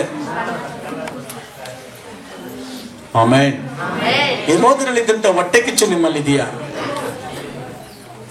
ಒಂದು ವೇಳೆ ಈ ಕ್ರಿಸ್ಮಸ್ ನಿಮ್ಮ ಜೀವಿತನ ಬದಲಾಯಿಸುವುದಾಗಿರಬೇಕು. ನೀವು ಹೆರೋದನ ಗುಣವನ್ನ ಒಳಗೊಂಡಿದ್ದೆ ಆದ್ರೆ ನೀವು ರಕ್ಷಿಸಲ್ಪಡ ಸಾಧ್ಯವೇ ಇಲ್ಲ. ಯೇಸು ಸ್ವಾಮಿ ಹುಟ್ಟಿದಕ್ಕೆ ಸಂತೋಷ ಪಡಬೇಕು, ಆನಂದ ಪಡಬೇಕು, ಬೇಸರ ಮಾಡ್ಕೋಬಾರ್ದು. ಎಷ್ಟು ಜನಕ್ಕೆ ಕ್ರಿಸ್ಮಸ್ ಅಂದ ತಕ್ಷಣ ಬೇಜಾರಾಗಿದೆ? ಬೇರೆ ಬೇರೆ ಹಬ್ಬಗಳಂದ್ರೆ ಬೇಜಾರಿಲ್ಲ. ಕ್ರಿಸ್ಮಸ್ ಅಂದ ತಕ್ಷಣ ಅಯ್ಯೋ ಕೆಲಸ ಇಲ್ಲ, ಕಾಸಿಲ್ಲ, ಕೆಲವು ಬಟ್ಟೆ ಇಲ್ಲ, ಇನ್ನು ಪೈಂಟ್ ಹೊಡೆದಿಲ್ಲ, ಅದಿಲ್ಲ, ಇದಿಲ್ಲ ಅಂತೇಳಿ ಬೇಜಾರು ಮಾಡ್ಕೊಳ್ಳೋರೆ ಜಾಸ್ತಿ. ಹೆರೋದನ ಮನಸ್ಸಿರುವಂಥವ್ರು, ಹೆರೋದನಿಗೆ ಕಲಹ, ಹೆರೋದನಿಗೆ ಕೊಲೆ ಮಾಡುವಂತ ಮನಸ್ಸು, ಜಗಳ ಮಾಡುವಂತ ಮನಸ್ಸು, ಡ್ರಾಮಾ ಮನಸ್ಸು ಇತ್ತು. ಇವತ್ತು ನಿಮ್ಮಲ್ಲಿ ಯಾರಲ್ಲಾದ್ರೂ ಹೊಟ್ಟೆ ಕಿಚ್ಚಿದ್ರೆ, ಯಾರಲ್ಲಾದ್ರೂ ಈ ರೀತಿ ಮೋಸದ ಹೃದಯ ಇದ್ರೆ ನೀವು ಹೆರೋದನಿಗೆ ಸಂಬಂಧಪಟ್ಟವರು. ಹೆರೋದನು ದೇವರನ್ನ ಆರಾಧನೆ ಮಾಡಲ್ಲ, ಚರ್ಚಿಗೆ ಬರ್ತಾರೆ, ಆರಾಧನೆ ಮಾಡಲ್ಲ. ಯೇಸು ಸ್ವಾಮಿಗೆ ಅಡ್ಡ ಬೀಳೋದಿಲ್ಲ, ಯೇಸು ಸ್ವಾಮಿಗೆ ತೆಗೆಸಲ್ಪಡೋದಿಲ್ಲ, ಒಪ್ಪಿಸ್ಕೊಡೋದಿಲ್ಲ. ಒಂದು ವೇಳೆ ಆ ಥರ ಇದ್ರೆ ನೀನು ಹೆರೋದನ ಗುಂಪಿಗೆ ಸೇರಿದವರು. ಹೆರೋದನು ಖಂಡಿತವಾಗ್ಲೂ ಪರಲೋಕ ರಾಜ್ಯಕ್ಕೆ ಸೇರೋ ಚಾನ್ಸೇ ಇಲ್ಲ. Hallelujah, hallelujah, praise the Lord, praise the Lord, hallelujah. ಆ ವಿಷಯದಲ್ಲಿ ನೋಡ್ತೀವಿ, ಅವನು ತುಂಬಾ ಏನ್ ಮಾಡ್ದಂತೆ, 16ನೇ ವಾಕ್ಯದಲ್ಲಿ ನೋಡ್ತೀವಿ, ಬಹಳ ಸಿಟ್ಟಾಗಿ ಆಳುಗಳಿಗೆ ಕಳಿಸಿ ತಾನು ಜೋಯಿಸಿರ ಕಾಲಕ್ಕೆ ಸರಿಯಾಗಿ ಗತ್ಲಾವಿನಲ್ಲಿದ್ದಂತಹ ಎಲ್ಲಾ ಎಷ್ಟೋ ಮಕ್ಕಳನ್ನ ಕೊಲೆ ಮಾಡಿ 2 ವರ್ಷ ಮಕ್ಕಳೆಲ್ಲ ಕೊಲೆ ಮಾಡಿಸ್ತಾರೆ. ನೋಡ್ರಿ, ಕೆಲವರು ಮಾಡಿದಂತ ಕೆಲವು ತಪ್ಪುಗಳಿಂದ ಆ ಕ್ರಿಸ್ಮಸ್ ಅರ್ಥನೇ ಇಲ್ಲದೆ ಆಗ್ಬಿಡ್ತದೆ. ಕ್ರಿಸ್ಮಸ್ ಅನ್ನೋದು ಸಂತೋಷ ಹಂಚಿಕೊಳ್ಳುವಂಥದ್ದು, ಕ್ರಿಸ್ಮಸ್ ಅನ್ನೋದು ಆ ಸುವಾರ್ತೆ ಸಾರುವಂಥದ್ದು, ರಕ್ಷಕನ ಕುರಿತಾಗಿ ಸಾರಿ ಹೇಳುವಂಥದ್ದು. ಆದ್ರೆ ಕೆಲವರು ಕಣ್ಣೀರು ಬರೆಸುವಂತಹ ಸಂದರ್ಭಗಳು ಕೂಡ ಇದ್ದಾವೆ. ಕ್ರಿಸ್ಮಸ್ ಅಲ್ಲಿ ಅನೇಕ ಅನಾಹುತಗಳನ್ನು ಮಾಡಿಕೊಳ್ಳೋದು, ಕ್ರಿಸ್ಮಸ್ ಜಗಳ ಮಾಡೋದು, ಕ್ರಿಸ್ಮಸ್ ಅಲ್ಲಿ ಊಟಕ್ಕೋಸ್ಕರ ಜಗಳ ಮಾಡೋದು, ಚಾಡಿ ಹೇಳುವಂಥದ್ದು, ಹೊಟ್ಟೆ ಕಿಚ್ಚನೆ ಹೇಳುವಂಥದ್ದು, ಸಮಾಧಾನ ಕೆಡಿಸುವಂತ ಮಾತುಗಳು, ವಾತಾವರಣ ಇದ್ದಿದೆ. ಆದರೆ ಅದು ಹೆರೋದನ ಒಂದು ಗುಣ. ಹಲ್ಲೆಲೂಯಾ. ಇನ್ನು ಎರಡನೇದಾಗಿ ಜೋಯಿಸರ ಕುರಿತಾಗಿ ನಾವು ನೋಡ್ತೇವೆ. ಅಲ್ಲಿ 2ನೇ ಅಧ್ಯಾಯದಲ್ಲಿ ನೋಡ್ತೇವೆ, 2ನೇ ವಾಕ್ಯದಲ್ಲಿ ಜೋಯಿಸರು ಮೂಡಣ ದೇಶದಿಂದ, ಪೂರ್ವ ದೇಶಗಳಿಂದ ಬಂದಂಥವರು. Amen, amen, praise the Lord. ಯೆರೂಸಲೇಮಿನ ಪೂರ್ವ ದೇಶದಿಂದ ಬಂದಿರ್ತಾರೆ ಜೋಯಿಸರು. ಈ ಜೋಯಿಸರು ಯಾರು ಅಂದ್ರೆ ವಿಜ್ಞಾನವನ್ನ ಅರ್ಥಂತವರು, ನಕ್ಷತ್ರಗಳ ಕುರಿತಾಗಿ ಧ್ಯಾನ ಮಾಡುವಂತವರು, ಆಕಾಶದಲ್ಲಿರುವಂತಹ ಏರುಪೇರುಗಳಾದಾಗ, ನಕ್ಷತ್ರಗಳು ಕಾಣಿಸ್ಕೊಳ್ಳುವಾಗ, ವಾತಾವರಣ ಹೆಚ್ಚು ಕಮ್ಮಿ ಆದಾಗ ಇದಕ್ಕೆ ಯಾಕಾಯ್ತು, ಇದು ಏನಾಗಿರಬೇಕು, ಕಾರಣ ಏನಂತೇಳಿ ಶಾಸ್ತ್ರದ ನಿಮಿತ್ತವಾಗಿ ಅವರು ಆ ಒಂದು ಪರಿಶೋಧನೆ ಮಾಡಿ ಸಮಾಜಕ್ಕೆ ಹೇಳುವಂತವರಾಗಿದ್ದಾರೆ. Amen, amen, hallelujah. ಅದರಲ್ಲಿ ಈ ಜೋಯಿಸರು 3 ಜನ ಜೋಯಿಸರ ಹೆಸರನ್ನ ಪ್ರಸ್ತಾಪ ಮಾಡಲ್ಪಟ್ಟಿದೆ. ಒಬ್ಬನು ಮೆಲಸ್ತಿಯ, ಕಸಬ, ಬಲಸ್ತಾರ ಅಂತೇಳಿ 3 ಜನ ಜೋಯಿಸರು ಅಥವಾ ಶಾಸ್ತ್ರಿಗಳು. ಇವರು ಕೆಲಸ ಏನಪ್ಪಾ ಅಂದ್ರೆ ನಕ್ಷತ್ರಗಳ ಕುರಿತು ಧ್ಯಾನ ಮಾಡುತ್ತಾ, ನಕ್ಷತ್ರಗಳ ಕುರಿತು ಅಧ್ಯಯನ ಮಾಡುತ್ತಾ, ಯಾವ ಯಾವ ಕಾಲಕ್ಕೆ ತಕ್ಕ ಹಾಗೆ ಹೆಂಗೆ ನಡೀತದೆ ಅಂತೇಳಿ ಹೇಳುವಂತವ್ರು. Hallelujah, hallelujah, praise the Lord. ಈ 2ನೇ ಅಧ್ಯಾಯ 2ನೇ ವಾಕ್ಯದಲ್ಲಿ ಅವರು ಕಂಡುಕೊಂಡಂದ್ರು ಹಳೆ ಒಡಂಬಡಿಕೆಯಲ್ಲಿ ತೋರಿಸಿದ ಎಲ್ಲಾ ಪ್ರವಾದನೆ ವಾಕ್ಯಗಳನ್ನ, ಗ್ರಂಥಗಳನ್ನ ಪರಿಶೋಧಿಸಿ ರಕ್ಷಕನು ಎಲ್ಲಿಡುತ್ತಾನಂತೇಳಿ ಕಂಡುಕೊಂಡಂತಹ ಜ್ಞಾನಿಗಳಿವರು, ಜೋಯಿಸರು. Amen, amen. ಯೇಸು ಕ್ರಿಸ್ತನ ಕುರಿತ ಜನನ ಕುರಿತಾಗಿ ಕಂಡುಕೊಂಡಂತಹ ಜ್ಞಾನಿಗಳಿವರಾಗಿರ್ತಾರೆ. ಇವರು ಆ ಕಂಡುಕೊಂಡ ನಂತರ ಅವ್ರಿಗೆ ಅಡ್ಡ ಬೀಳಬೇಕು, ಅವರನ್ನು ಆರಾಧನೆ ಮಾಡಬೇಕು ಅಂತೇಳಿ ತಮ್ಮ ಕೈಯಲ್ಲಿದ್ದಂತಹ 3 ವಸ್ತುಗಳನ್ನು ಎತ್ಕೊಂಡು ಬಾಲ ಯೇಸು ಕ್ರಿಸ್ತನಿಗೆ ಅಥವಾ ಚಿಕ್ಕ ಮಗುವಾಗಿದ್ದಾಗ ಯೇಸು ಕ್ರಿಸ್ತನಿಗೆ ಅಡ್ಡ ಬಿದ್ದು ಆರಾಧನೆ ಮಾಡೋದಕ್ಕೆ ಹೋಗ್ತಾರೆ. Amen, amen. ಇಲ್ಲಿ ಇಂಪಾರ್ಟೆಂಟ್ ಏನಪ್ಪಾ ಅಂದ್ರೆ ಜೋಯಿಸರು ಯೇಸುವನ್ನ ಕಂಡುಕೊಂಡಿದ್ದು ಒಳ್ಳೇದು, ಆ ನಕ್ಷತ್ರನ ಕಂಡುಕೊಂಡಿದ್ದು ಒಳ್ಳೆಯ ವಿಚಾರನೆ. ಆದ್ರೆ ಕೆಲವು ಟೈಮ್ಗಳಲ್ಲಿ ಜ್ಞಾನ ಮೂಢತನ ಮಾಡಿಬಿಡುತ್ತದೆ. ಈ ಜ್ಞಾನಿಗಳು ಮಾಡುವಂತ ಕೆಲವು ತಪ್ಪುಗಳಿಂದ, ತಪ್ಪು ಸಂದೇಶದಿಂದ ಸಮಾಜದಲ್ಲಿ ಏರುಪೇರು ಆಗ್ತಾ ಹೋಗ್ತದೆ. ಈ ಯೇಸು ಸ್ವಾಮಿಯನ್ನ ಕಂಡುಕೊಂಡ್ರು ನಕ್ಷತ್ರ ನಿಮಿತ್ತವಾಗಿ ಸಂತೋಷ. ಆದ್ರೆ ಅವರು ದಾಟಿದಂತ ದಾರಿ ಮಾರ್ಗದಲ್ಲಿ ನಡೆಯಕ್ಕೆ ಹೋಗದೆ ಕೆಲವು ಜಾಗದಲ್ಲಿ ಮಿಸ್ಟೇಕ್ ಮಾಡ್ತಾರೆ. ಆದ್ರಿಂದ ಅನೇಕ ಅನಾಹುತಗಳಾಗ್ತವೆ. ಪ್ರಿಯ ದೇವ ಜನರೇ, ಬೈಬಲ್ ಚೆನ್ನಾಗಿ ಓದ್ರಿ, ವಾಕ್ಯವನ್ನ ಧ್ಯಾನ ಮಾಡ್ರಿ, ಪರಿಶುದ್ಧಾತ್ಮನೊಂದಿಗೆ ಧ್ಯಾನ ಮಾಡ್ರಿ. ಅದು ನಿಮ್ಮನ್ನ ಆಳಕ್ಕೆ ಆನಂದ ಪಡಿಸುತ್ತೆ. ಆಮೇಲೆ ಸತ್ಯವನ್ನು ತಿಳಿಸಿ ಆ ಸತ್ಯದಲ್ಲಿ ನಿಮ್ಮನ್ನ ಬಿಡುಗಡೆ ಮಾಡೋದು ಮಾತ್ರ ಅಲ್ಲ, ಸಂತೃಪ್ತಿ ತರುವಂತದ್ದಾಗಿರ್ತದೆ. ಯಾವುದು? ವಾಕ್ಯ, ಬೈಬಲ್ನ ಓದೋದು ಯಾವಾಗ್ಲೂ ಓದಬೇಕು, ಪರಿಶೋಧಿಸಬೇಕು, ಗ್ರಹಿಸಬೇಕು, ಧ್ಯಾನಿಸಬೇಕು. ಧ್ಯಾನಿಸುವನು ಭಾಗ್ಯವಂತನಾಗಿದ್ದಾನೆ. ಆಮೇಲೆ ವಾಕ್ಯವನ್ನು ಧ್ಯಾನ ಮಾಡುವನು ಭಾಗ್ಯವಂತ. ಇವರು ಧ್ಯಾನ ಮಾಡಿದ್ರು, ಪರಿಶೋಧಿಸಿದ್ರು, ಯೇಸು ಕ್ರಿಸ್ತನ ಜನನದ ನಕ್ಷತ್ರವನ್ನು ಕಂಡಿಡಿಕೊಂಡ್ರು. ಈಗ ಆ ನಕ್ಷತ್ರನ ಕಂಡಿಡ್ಕೊಂಡ ನಂತರ ಅವರು ಹೋಗಿ ಹುಡುಕಿದ್ದೇನು, ನಕ್ಷತ್ರ ಹೋಗ್ತಾ ಇದೆ. ನಕ್ಷತ್ರ ಕಂಡುಕೊಂಡ ನಂತರ ಆ 3 ಜನ ನಕ್ಷತ್ರನ ಫಾಲೋ ಮಾಡ್ಕೊಂಡು ಹೋಗ್ತಾ ಇದ್ದಾರೆ. ನಕ್ಷತ್ರವನ್ನ ನೋಡ್ಕೊಂಡು ಹೋಗ್ತಾ ಇರಬೇಕಾದ್ರೆ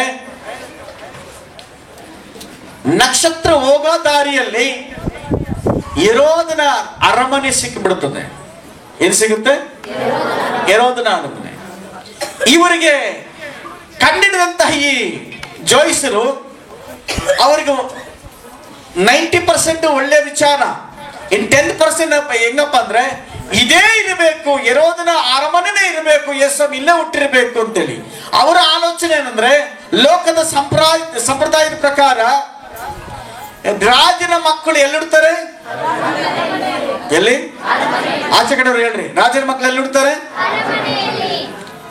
ಅಪ್ಪ, ರಾಜನ ಮಕ್ಕಳು, ರಾಜಕುಮಾರಿಗಳು, ರಾಜಕುಮಾರರು ಎಲ್ಲಿಡ್ತಾರೆ? ಎಲ್ಲಿ?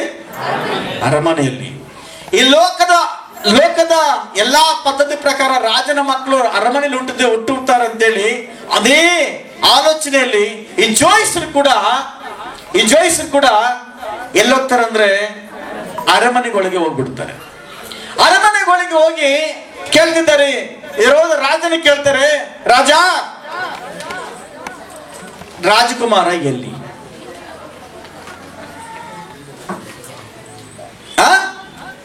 ಏನಂತ ಕರೀತಾರೆ?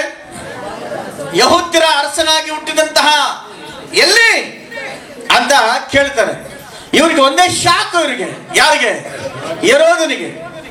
ಯಾಕಂದ್ರೆ ಯಾಕೆ ಶಾಕ್ ಆಯ್ತು, ಯಾಕೆ ಅವ್ರಿಗೆ ಗಲಿಬಿಲಿ ಆಯ್ತು ಅಂದ್ರೆ, ಹೆರೋದನಿಗೆ ಮಕ್ಕಳೇ ಇಲ್ಲ ಅವನಿಗೆ. ಈಗ ಅವ್ರಿಗೆ ಆಶ್ಚರ್ಯ ಆಯ್ತು, ಇಲ್ಲಿ ಯಾರು ಹುಟ್ಟಿಲ್ವಲ್ಲ ಅಂತೇಳಿ. ಆ ತಕ್ಷಣ ಅವರು ಒಂದು ಮಾತು ಹೇಳ್ತಾರೆ, ಹಾಗಾದ್ರೆ ಆ ಹೆರೋದ ರಾಜ ಎಲ್ಲಿ ಹುಟ್ಟಿದ್ದಾನೋ ವಿಚಾರಿಸಿ ಆ ಜಾಗವನ್ನ ಟೈಮ್ ನಾನು ತಿಳಿಸ್ಕೊಟ್ರೆ ನಾನು ಬಂದು ಅಡ್ಡ ಬೀಳ್ತೇನೆ ಅಂತ ಹೇಳಿ ಕಳಿಸ್ತಾನೆ. ಎಲ್ಲ ಸನ್ಮಾನ ಕೂಡ ಮಾಡ್ತಾನೆ. ಆದ್ರೆ ಜೋಯಿಸರು ಒಂದು ತಪ್ಪು ಮಾಡಿದ್ದೇನೆಂದ್ರೆ, ಅವರು ಹೆರೋದನ ರಾಜನ ಆಸ್ಥಾನಕ್ಕೆ ಹೋಗ್ಬಾರ್ದಾಗಿ. ಆಮೇನ್. ಏನಾಯ್ತು?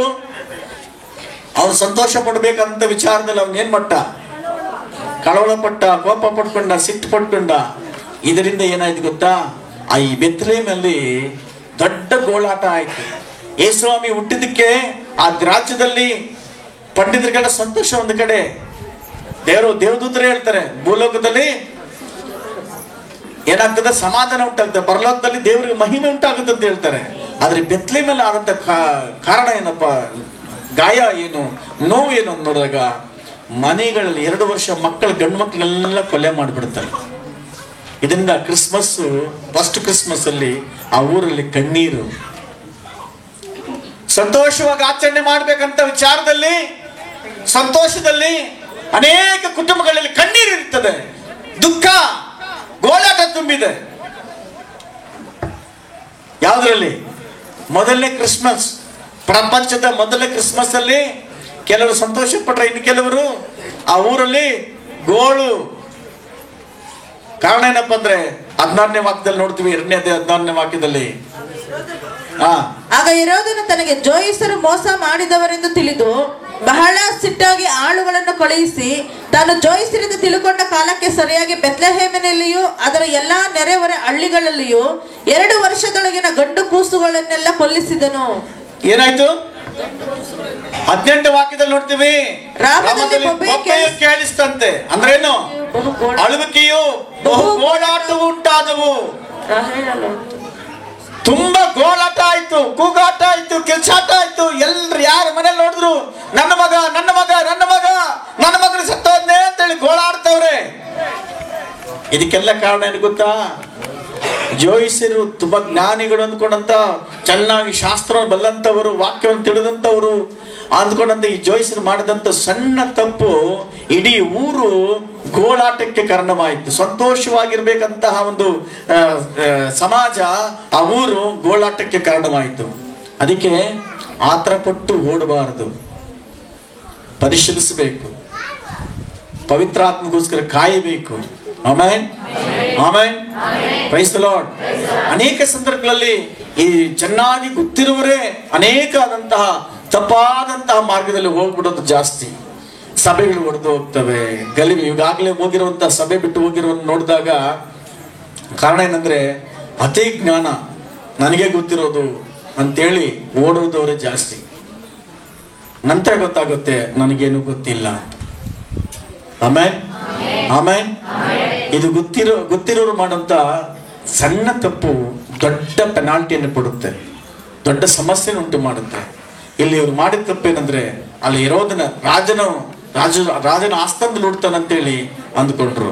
ಆದ್ರೆ ಅದಾದ ನಂತರ ತಕ್ಷಣ ಇನ್ನೊಂದು ಇವ್ರಿಗೇನೋ ಒಂದು ಸಂತೋಷ ವಿಷಯ ಏನಂದ್ರೆ ಅವರಲ್ಲೇ ಅವ್ರ ಜೊತೆ ಸೇರ್ಕೊಂಡಿಲ್ಲ. ವಿಷಯ ಗೊತ್ತಾದ ತಕ್ಷಣ ಆಚೆ ಕಡೆ ಓಡಿ ಬಂದ್ಬಿಡ್ತಾರೆ ಇವರು ಜಯಿಸರು. ಅರಮನೆಯಿಂದ ಹೊರಗಡೆ ಬಂದ್ಬಿಡ್ತಾರೆ. ಅರಮನೆ ಅನ್ನೋದು ಒಂದು ಸುಖಕ್ಕೆ ಸುಖ, ಸಂತೋಷ, ಒಂದು ದರ್ಬಾರ ಮಾಡುವಂತ ಜಾಗ. ಓಕೆ, ಯೇಸು ವಿಚಾರ ಬಂದಾಗ, ಯೇಸು ನಂಬ್ಕೊಳ್ಳುವಾಗ, ನಿಮ್ಮ ದೇವರ ಆಶೀರ್ವಾದ ಮಾಡುವಾಗ, ಐಶ್ವರ್ಯವಂತನಾಗಿ ಮಾಡುವಾಗ ಯೇಸುವನ್ನ ಮರಿಬಾರದು. ಯೇಸು ಕ್ರಿಸ್ತನ ಯಾವ ಉದ್ದೇಶಕ್ಕೋಸ್ಕರ ನಿಮಗೆ ಶ್ರೀಮಂತಿಕೆ ಕೊಟ್ಟ, ಯಾವಕ್ಕೋಸ್ಕರ ನಿಮ್ಮನ್ನ ಆಶೀರ್ವಾದ ಮಾಡಿದ್ರು, ಯಾವ ಉದ್ದೇಶಕ್ಕೋಸ್ಕರ ನಿಮಗೆ ಅದ್ಭುತ ಮಾಡಿದ್ರು, ಅದನ್ನು ಮರಿಬಾರದು. ಉದ್ದೇಶ ಇಷ್ಟೇ, ಯೇಸು ಹುಟ್ಟಿದ, ಯೇಸು ಸ್ವಾಮಿ ನಿಜವಾದ ದೇವರು ಅಂತೇಳಿ ಅನೇಕ ಜನಗಳಿಗೆ ಸುವಾರ್ತೆ ಸಾರೋದಕ್ಕೆ ನಮ್ಮನ್ನ ದೇವರು ಕರೆದಿದ್ದಾನೆ. Hallelujah, hallelujah. ಯೇಸು ಸ್ವಾಮಿ ಬಳಿಗೆ ಬಂದ ಮೇಲೆ, ಹಣ ಐಶ್ವರ್ಯ ಬಂದ ಮೇಲೆ ಮಜಾ ಮಾಡ್ಕೊಂಡು ಮನೇಲಿ ಕುತ್ಕೊಳ್ಳೋದೆಲ್ಲ, ನಿನಗೂ ನನಗೂ ಗೊತ್ತಾದಂತ ಈ ಸತ್ಯವನ್ನ, ಸುವಾರ್ತೆಯನ್ನ ಗೊತ್ತಾಗದಿರುವಂತ ಹಳ್ಳಿಗಳು, ಜನಗಳು ಅವರಿಗೆ ಹೋಗಿ ತಿಳಿಸಬೇಕು. ನಿನ್ನ ಹಣವನ್ನ ಅದಕ್ಕಾಗಿ ಖರ್ಚು ಮಾಡಬೇಕು, ದೇವರ ರಾಜ್ಯವನ್ನ ಕಟ್ಟಬೇಕು. ಈ ಲೋಕದಲ್ಲಿ ಏನು ಕುಡಿಕಿದ್ರು ಯಾವುದು ನಮ್ಮ ಹಿಂದ್ಗಡೆ ಬರೋದಿಲ್ಲ.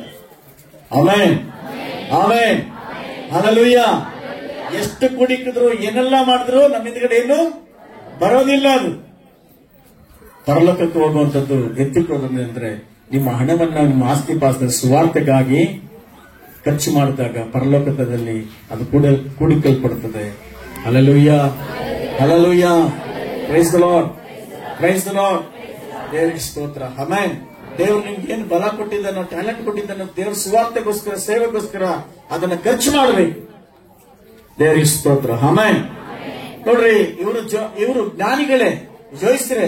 ಆದ್ರೆ ಇವರು ಮಾಡಿದ ಅನಾಹುತದಿಂದ ಏನಾಯ್ತು? ಇವರು ಮಾಡಿದ ತಪ್ಪಿನಿಂದ ಇಡೀ ಊರು ಗೋಳಾಟ ಆಯ್ತು. ನೋಡ್ರಿ, ದಾನಿಯೇಲ ಕೂಡ ಜೋಯಿಸಲು ಪ್ರಧಾನ. ಆಮೆನ್. ದಾನಿಯೇಲ ಗ್ರಂಥ 4:9 ವಾಕ್ಯ ಹೋದ್ರಿ. ಆದ್ರೆ ಅವನು ಪವಿತ್ರ ಆತ್ಮದಿಂದ ನಡೆಸಲ್ಪಟ್ಟಂತ ವ್ಯಕ್ತಿ ಆಗಿದ್ದ. ಆ ವಾಕ್ಯ ಹೋದ್ರಿ, ದಾನಿಯೇಲ ಗ್ರಂಥ 4:9. ಜೋಯಿಸರಲ್ಲಿ ಪ್ರಧಾನನೇ, ಪರಿಶುದ್ಧ ದೇವರುಗಳ. ಜೋಯಿಸರಲ್ಲಿ ಯಾರು ಪ್ರಧಾನರು? ದಾನಿಯೇಲ ಕೂಡ. ಆದ್ರೆ ಯಾವಾಗ್ಲೂ ತನ್ನ ಜ್ಞಾನದಿಂದ ದೇವರನ್ನು ಮಹಿಮೆ ಪಡಿಸ್ತದನ್ನ ಹೊರತು ತನ್ನನ್ನು ತಾನು ಹೆಚ್ಚಿಸಿಕೊಂಡಿಲ್ಲ, ಅಹಂಕಾರ ಪಡಿಸಿಕೊಂಡಿಲ್ಲ, ತಪ್ಪಾದ ಮಾರ್ಗದಲ್ಲಿ ಉಪದೇಶಿಸಲಿಲ್ಲ. ಆಮೆನ್. ಆತನ ಗಲಿಬಿಲಿಗೆ ಕಾರಣನಾಗಿಲ್ಲ ದಾನಿಯೇಲನು. ದಾನಿಯೇಲನ ಜೀವಿತದಲ್ಲಿ ಎಲ್ಲಾ ಜಾಗದಲ್ಲಿ ದೇವರನ್ನ ಮಹಿಮೆ ಪಡಿಸ್ತಾ ಬಂದ. ಆತನ ಮುಖಾಂತರ ಅನೇಕರು ರಕ್ಷಣೆ ಹೊಂದಿದ್ರು. Amen, amen. Praise the Lord. ದೇವರಿಗೆ ಸ್ತೋತ್ರವಾಗಲಿ. ಇಲ್ಲಿ ಗಮನಿಸ್ರಿ, ಈಗ ನಾವು ಇರೋದ್ರ ಕುರಿತಾಗಿ ನೋಡಿದ್ರಿ, ಜೋಯಿಸ್ನ ಕುರಿತಾಗಿ ನೋಡಿದ್ವಿ. ಇನ್ನು 3ನೇ ಪಾಯಿಂಟ್, ನಕ್ಷತ್ರ ಕುರಿತಾಗಿ ನೋಡೋಣ. ಇಲ್ಲಿ 2ನೇ ವಾಕ್ಯದಲ್ಲಿ ನೋಡುವಾಗ ಆತನನ್ನು ಸೂಚಿಸುವ ನಕ್ಷತ್ರ ಅಂತಿದೆ. ಆತನನ್ನು ಅನ್ನೋದು ಪ್ರೊನೌನ್. ಆತನಂದ್ರೆ ಅಂದ್ರೆ ಯೇಸು ಕ್ರಿಸ್ತನನ್ನು ಸೂಚಿಸುವ ನಕ್ಷತ್ರ, ಯೇಸು ಕ್ರಿಸ್ತನನ್ನು ಸೂಚಿಸುವ ನಕ್ಷತ್ರವಾಗಿದೆ. Amen, amen, hallelujah, hallelujah. ದೇವರಿಗೆ ಸ್ತೋತ್ರ. ಆ ನಕ್ಷತ್ರ ನೋಡಿದ್ರೆ ಇದು ಯೇಸುವಿನ ನಕ್ಷತ್ರ ಅಂತ ಗೊತ್ತಾಗುತ್ತೆ. ಯೇಸು ಕ್ರಿಸ್ತನ ಇರೋದನ್ನು ತೋರಿಸುವಂತದ್ದಾಗಿರ್ತದೆ. ಯೇಸು ಕ್ರಿಸ್ತನ ಬಳಿಗೆ ನಡೆಸುವಂತ ನಕ್ಷತ್ರವಾಗಿರ್ತದೆ. ಇವತ್ತು ನಿಜವಾದ ನಕ್ಷತ್ರ ಯಾರಂದ್ರೆ, ಯಾರು ಯೇಸು ಕ್ರಿಸ್ತನ ಕುರಿತಾಗಿ ಸಾಕ್ಷ್ಯನ ಹೇಳ್ತಾರೋ, ಯಾರು ಯೇಸು ಕ್ರಿಸ್ತನ ಪರಿಚಯ ಮಾಡಿಕೊಡ್ತಾರೋ, ಯಾರು ಯಾವ ಊರಿಗೆ ಸುವಾರ್ತೆ ಎತ್ಕೊಂಡು ಹೋಗ್ತಿರೋ, ನೀವೇ ನಿಜವಾದ ನಕ್ಷತ್ರಗಳಾಗಿದ್ದೀರಿ. Amen, amen, hallelujah. ಇಂಥ ಸಭೆಗೆ ಬನ್ರಿ. ನಮ್ಮ ಸಭೆ ಇಲ್ಲಿದೆ, ಅಲ್ಲಿ ಆರಾಧನೆ ಮಾಡ್ತೀರಿ. ನಾವು ಯೇಸು ಸ್ವಾಮಿ ನಂಬಿದ್ದೀವಿ. ಯೇಸು ಸ್ವಾಮಿ ನಿಜವಾದ ದೇವರು. ಯೇಸು ಸ್ವಾಮಿ ನಂಬ್ಕೊಳ್ರಿ. ಯೇಸು ಸ್ವಾಮಿ ನಂಬ್ರಿ ನೀವು ಪರಲೋಕಕ್ಕೆ ಬರ್ತೀರಿ ಅಂತ ಹೇಳುವಂತ ಸುವಾರ್ತೆ ಹೇಳುವಂತ ನೀವೆಲ್ಲರೂ ಸಹ, ಯಾರು ಹೇಳಿದ್ರು ಸಹ ಅವರೆಲ್ಲರೂ ಸಹ ನಕ್ಷತ್ರನೇ. ಆಮೇಲೆ ಅದು ಚಿಕ್ಕ ಮಗುವಾಗಿರ್ಲಿ, ದೊಡ್ಡವರಾಗಿರ್ಲಿ. ಎಷ್ಟು ಜನ ನಕ್ಷತ್ರವಾಗಿರ್ಬೇಕು ಇಷ್ಟಪಡ್ತೀರಾ? ಹಾಗಾದ್ರೆ ನೀವೆಲ್ಲ ಕೈ ಇಳುತ್ತವ್ರು ಹಂಗೇರಿ. ಎಷ್ಟು ಜನ ನಕ್ಷತ್ರಗಳಾಗಿರ್ಬೇಕಂತ ಇಷ್ಟಪಡ್ತೀರಾ? ನೀ ನಕ್ಷತ್ರಗಳಾಗಿರ್ಬೇಕು ಇಷ್ಟಪಡುತ್ತವ್ರು ಏನ್ ಮಾಡ್ಬೇಕು? ಮುಖ್ಯವಾಗಿ ನಕ್ಷತ್ರ ಯಾರನ್ನ ಗುರುತಿಸ್ತು? ಯೇಸು ಸ್ವಾಮಿ ಬಳಿ ಕರ್ಕೊಂಡು ಹೋಯ್ತು ಜೋಯಿಸ್ರನ್ನ. ಆಮೇನ್. ನೀವೇನ್ ಮಾಡ್ಬೇಕು? ನೀವು ನಕ್ಷತ್ರವಾಗಿದ್ರೆ ನೀವೇನ್ ಮಾಡ್ಬೇಕು? ಯೇಸುವಿನ ಬಳಿಗೆ ಜನಗಳನ್ನ ಕರ್ಕೊಂಡು ಬರಬೇಕು. ಆಮೇನ್. ಹಲ್ಲೆಲೂಯಾ. ಈ ನಕ್ಷತ್ರ ಮಿಣಿಮಿಣ ನಕ್ಷತ್ರ ಅಲ್ಲ, ಮಿನ್ನಂಗ್ ಖುಷಿ ಅಲ್ಲ, ನಿರಂತರವಾಗಿ ಬೆಳಗಿಸುವಂತ ನಕ್ಷತ್ರ. ಇದಕ್ಕೆ ಈ ನಕ್ಷತ್ರಕ್ಕೆ ಸಾವೇ ಇಲ್ಲ. Amen, amen, hallelujah. ನಾವೆಲ್ಲ ನಕ್ಷತ್ರಗಳಾಗಿರಬೇಕು. ನಾವೆಲ್ಲ ಏನಾಗಿರಬೇಕು? ಜೋರಾಗಿ ಹೇಳಿ, ನಕ್ಷತ್ರಗಳಾಗಿರಬೇಕು. ಹಲ್ಲೆಲೂಯಾ. ದೇವರಿಗೆ ಸ್ತೋತ್ರ. ನಕ್ಷತ್ರ ಜೋಯಿಸ್ರಿಗೆ ಏನ್ ಮಾಡುತ್ತೆ? ಗಾಡಿ ತೋರಿಸ್ತು. ನಿಮ್ಮನ್ನ ಈ ಸಭೆಗೆ ಯಾರು ಕರ್ಕೊಂಬಂದ್ರು ಅವರೆಲ್ಲರೂ ನಕ್ಷತ್ರಗಳೇ. ಆಮೇಲೆ ಒಬ್ಬೊಬ್ಬರಿಗೂ ಒಂದು ನಕ್ಷತ್ರ ಇದೆ. ನಿಮ್ಮನ್ನ ಕರ್ಕೊಂಡ್ಬಂದಿರೋದು ಯಾರು ಇಲ್ಲಿಗೆ? ಒಂದು ನಕ್ಷತ್ರ. ಮುನಿಯಮ್ಮ ನಕ್ಷತ್ರ, ಯಂಗ್ ಸ್ವಾಮಿ ಅನ್ನೋರ ನಕ್ಷತ್ರ, ಸಾಕಮ್ಮನ ನಕ್ಷತ್ರ ಅಲ್ವಾ? ಗೋವಿಂದ ನಕ್ಷತ್ರ, ಪಾರ್ವತಮ್ಮ ನಕ್ಷತ್ರ, ಇದೆಲ್ಲ ಏನದು? ಮಂಜಮ್ಮನ ನಕ್ಷತ್ರ. ದೇವರ ಬಳಿಗೆ ಕರ್ಕೊಂಡ್ಬಂದವರು ಪ್ರತಿಯೊಬ್ಬರು ನಕ್ಷತ್ರಕ್ಕೆ ಹೋಲಿಕೆ ಆಗಿದ್ದಾರೆ. Amen, amen, hallelujah. ಆತನನ್ನು ಸೂಚಿಸುವ ನಕ್ಷತ್ರವಾಗಿದೆ. 2ನೇ 9ನೇ ವಾಕ್ಯ. ಅವರು ಅರಸನ ಮಾತನ್ನು ಕೇಳಿ ಹೊರಟಾಗ ಮೂಡನ ದೇಶದಲ್ಲಿ ಕಂಡ ನಕ್ಷತ್ರವು ಅವರ ಮುಂದೆ ಮುಂದೆ ನಡೆದು. ನೋಡಿ, ಯಾವಾಗ ಅರಮನೆಯನ್ನ ದಾಟೋ ಇವ್ರು ಏನ್ ಮಾಡಿದ್ರು? ಅರಮನೆ ಒಳಗಡೆ ಹೋಗ್ಬಿಟ್ರು. ಅರಮನೆ ಒಳಗಡೆ ನಕ್ಷತ್ರ ಹೋಗ್ಲಿಲ್ಲ. ಹೋಯ್ತಾ? ನಮ್ಮ ಕೈಗಳ ಮೇಲ್ಗಿತ್ತು ಯೇಸುವೆ ಸ್ತೋತ್ರ, ಯೇಸುವೆ ವಂದನೆ, ಯೇಸುವೆ ಆರಾಧನೆ. ಆಮೆನ್. ಜೋಯಿಸರು ಅರಮನೆ ಒಳಗೆ ಹೋದ್ರು. ನಕ್ಷತ್ರ ಅರಮನೆ ಒಳಗೆ ಹೋಯ್ತಾ? ಇಲ್ಲ, ಅರಮನೆ ದಾಟಿ ಹೋಯ್ತು. ಚಪ್ಪಳ ದಿನದ ಹಿಂಗಾಗಿ ಇನ್ನು ಜೋರಾಗಿ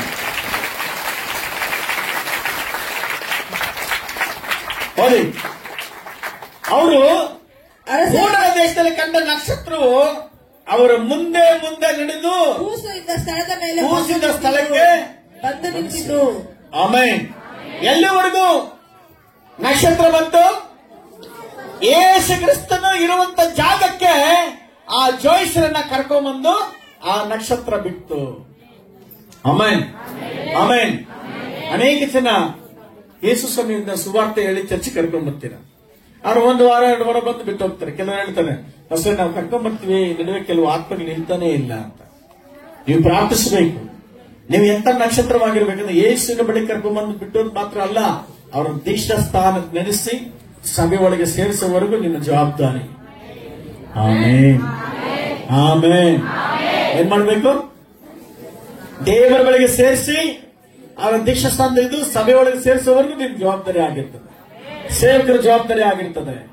amen, amen, hallelujah, praise god. ದೇವರ ಸ್ತೋತ್ರವಾಗಲಿ.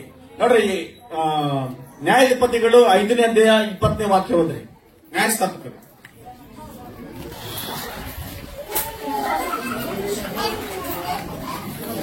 5:20. ನಕ್ಷತ್ರಗಳು ಆಕಾಶ ಪಥದಲ್ಲಿದ್ದು ಯುದ್ಧ ಮಾಡ್ತಾ ಇರುವಂತೆ ಸಿಸರನೊಡನೆ ಸೇವಕರುಗಳು. ನಕ್ಷತ್ರಗಳು ಅಂದ್ರೆ ಏನು? ಬೇರೆ ಜನಗಳ ರಕ್ಷಣೆ ಮುಂದಕ್ಕೋಸ್ಕರ ಯುದ್ಧ ಅಂದ್ರೆ ಏನು? ಪ್ರಾರ್ಥನೆ ಮಾಡುವಂತಾಗಿರಬೇಕು. Amen, amen. ಪ್ರತಿ ದಿವಸ ಪ್ರಾರ್ಥಿಸಬೇಕು. ಪ್ರಾರ್ಥನೆ ಮಾಡುವಂತ ಪ್ರತಿಯೊಬ್ಬರು ನಕ್ಷತ್ರಕ್ಕೆ ಸಂಬಂಧಪಟ್ಟವರಾಗಿರ್ತೀರಾ. ಆಮೇಲೆ ಹೇಳ್ರಿ ಜೊತೆಗೆ ಎಷ್ಟು ಜನ ಪ್ರಾರ್ಥನೆ ಮಾಡ್ತೀರಾ? ಹಲ್ಲೆಲೂಯಾ. ಪ್ರಾರ್ಥನೆ ಮಾಡುವಂತ ಪ್ರತಿಯೊಂದು ನಕ್ಷತ್ರ ಹೆಂಗಿರುತ್ತೆ ಗೊತ್ತಾ? ಯುದ್ಧ ಮಾಡುವ ವ್ಯಕ್ತಿಯಾಗಿರ್ತಾನೆ, ಒಳಿಯುವಂತ ನಕ್ಷತ್ರವಾಗಿರ್ತದೆ. ನೀವೆಷ್ಟು ಪ್ರಾರ್ಥನೆ ಮಾಡ್ತೀರಾ ಇನ್ನೊಬ್ಬರಿಗೋಸ್ಕರ, ರಕ್ಷಣೆಗೋಸ್ಕರ ನೀವು ಒಳಿತಾ ಇರ್ತೀರಾ. ನೀವು ಯುದ್ಧ ಮಾಡುವ ನಕ್ಷತ್ರ, ಯುದ್ಧ ಮಾಡುವಂತ ಸೇವಕರು, ಯುದ್ಧ ಮಾಡುವಂತ ವಿಶ್ವಾಸಿಗಳಾಗಿರ್ತೀರಾ. Amen, amen, hallelujah. ಹಲ್ಲೆಲೂಯ. ದೇವರಿಗೆ ಸ್ತೋತ್ರವಾಗಿ. ಸರಿ, ಈ ಸಮಯದಲ್ಲಿ ಲಾಸ್ಟ್ ಪಾಯಿಂಟ್ಗೆ ಹೋಗೋಣ, ಕನ್ಕ್ಲೂಷನ್ ಬರೋಣ. ಯೆಹೋವನ ಕುರಿತಾಗಿ ನೋಡಿದ್ವಿ, ಜೋಯಿಸ್ ಕುರಿತಾಗಿ ನೋಡಿದ್ವಿ, ಮತ್ತೆ ನಕ್ಷತ್ರ ಕುರಿತಾಗಿ 3 ನೋಡಿದ್ವಿ. ಈಗ ಇನ್ನೊಂದು ವಾಕ್ಯವನ್ನು ಹೇಳಿ ನಾವು ಮುಗಿಸೋಣ. 2ನೇ ಅಧ್ಯಾಯ 11ನೇ ವಾಕ್ಯ. ಮತ್ತು ಆ ಮನೆಯೊಳಕ್ಕೆ ಹೋಗಿ ಕೂಸನ್ನು ಅದರ ತಾಯಿಯನ್ನ ತಾಯಿಯಾದ ಮರಿಯಾಳ ಬಳಿಯಲ್ಲಿ ಕಂಡು ಅದಕ್ಕೆ ಸಾಷ್ಟಾಂಗ ನಮಸ್ಕಾರ ಮಾಡಿ ಆಮೇನ್ ಆಮೇನ್. ಈ ನಕ್ಷತ್ರ ಯೇಸುವಿನ ಬಳಿಗೆ ಇವರ 3ರನ್ನ ಕರ್ಕೊಂಡು ಹೋಯ್ತು. ಯಾರ್ಯಾರನ್ನ? ಜೋಯಿಸರನ್ನ. ಜೋರಾಗಿ ಮಾತ್ರ, ಯಾರನ್ನ? ಜೋಯಿಸರನ್ನ ಕರ್ಕೊಂಡು ಹೋದ್ಮೇಲೆ ಅವ್ರು ಏನ್ ಮಾಡಿದ್ರು? ಯೇಸು ಸ್ವಾಮಿ ಕಾಣಿಸಿದ ತಕ್ಷಣ ಅವ್ರಿಗೆ ಸಾಷ್ಟಾಂಗ ನಮಸ್ಕಾರ ಮಾಡಿದ್ರು. ತಮ್ಮ ಗಂಟುಗಳನ್ನು ಹೇಳ್ರಿ ಸಾಷ್ಟಾಂಗ ನಮಸ್ಕಾರ ಮಾಡಿದ್ರು. ಸಾಷ್ಟಾಂಗ ನಮಸ್ಕಾರ ಅಂದ್ರೆ ಏನು? ತಮಿಳಲ್ಲಿ, ತೆಲುಗಲ್ಲಿ, ಇಂಗ್ಲಿಷ್ ಅಲ್ಲಿ ಏನಿದೆ?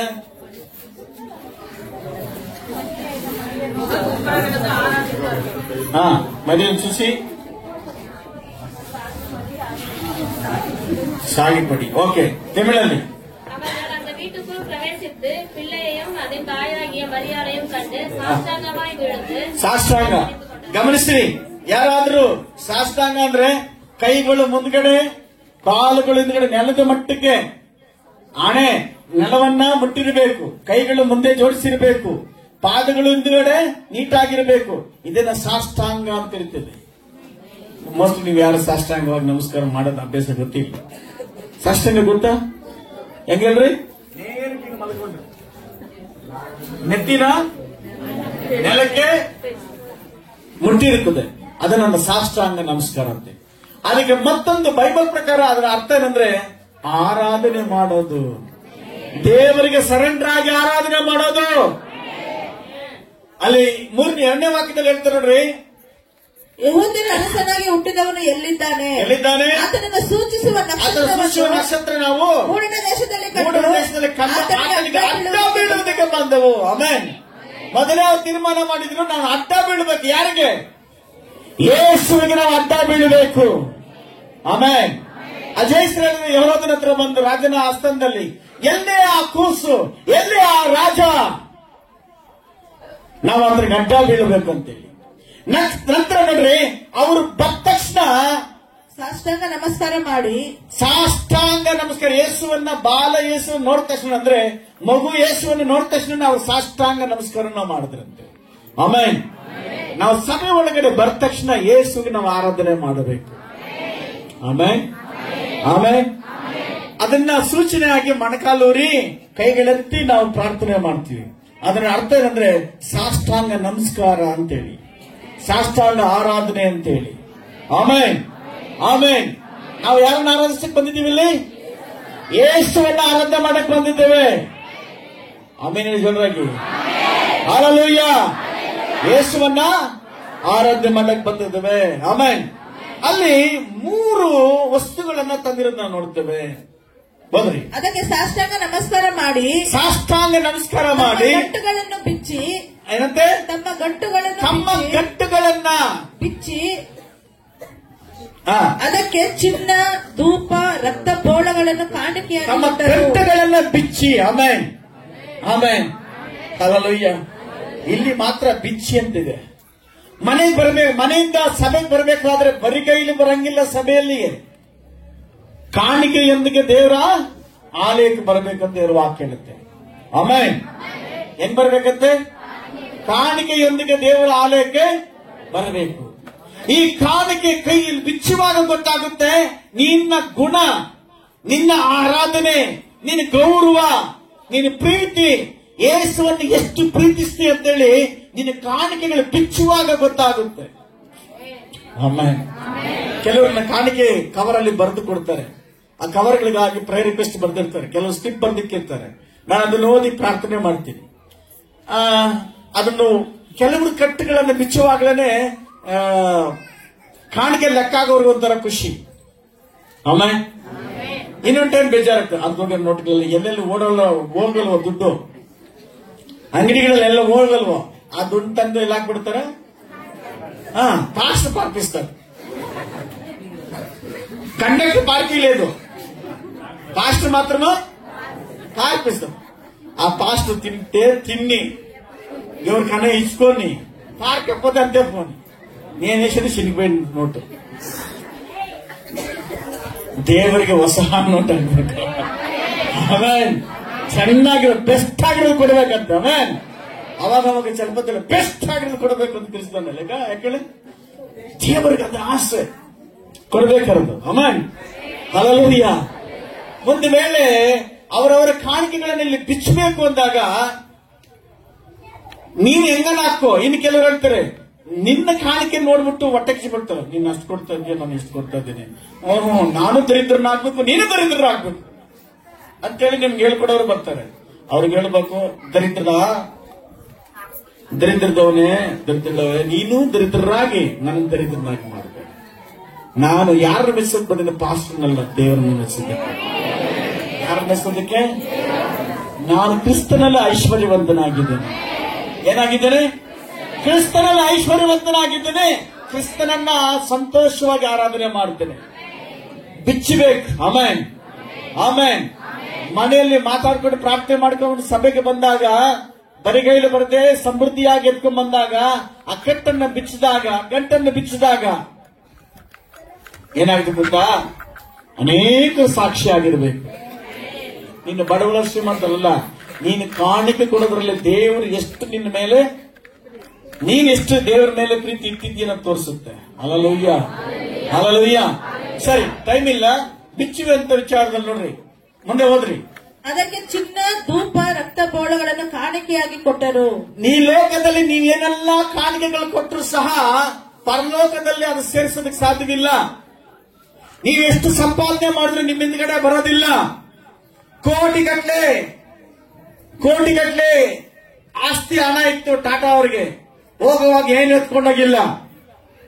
ಆಮೇಲೆ ನಿಮ್ಮ ಆತರ ಇರ್ಬೋದು, 100 ಎಕರೆ ಜಮೀನು ಮಾಡಬೇಕು, ನಮ್ಮ ಮಕ್ಕಳಿಗೆ ಮೊಮ್ಮಕ್ಕಳಿಗೆ ಮಾಡ್ರಿ, ತೊಂದರೆ ಇಲ್ಲ.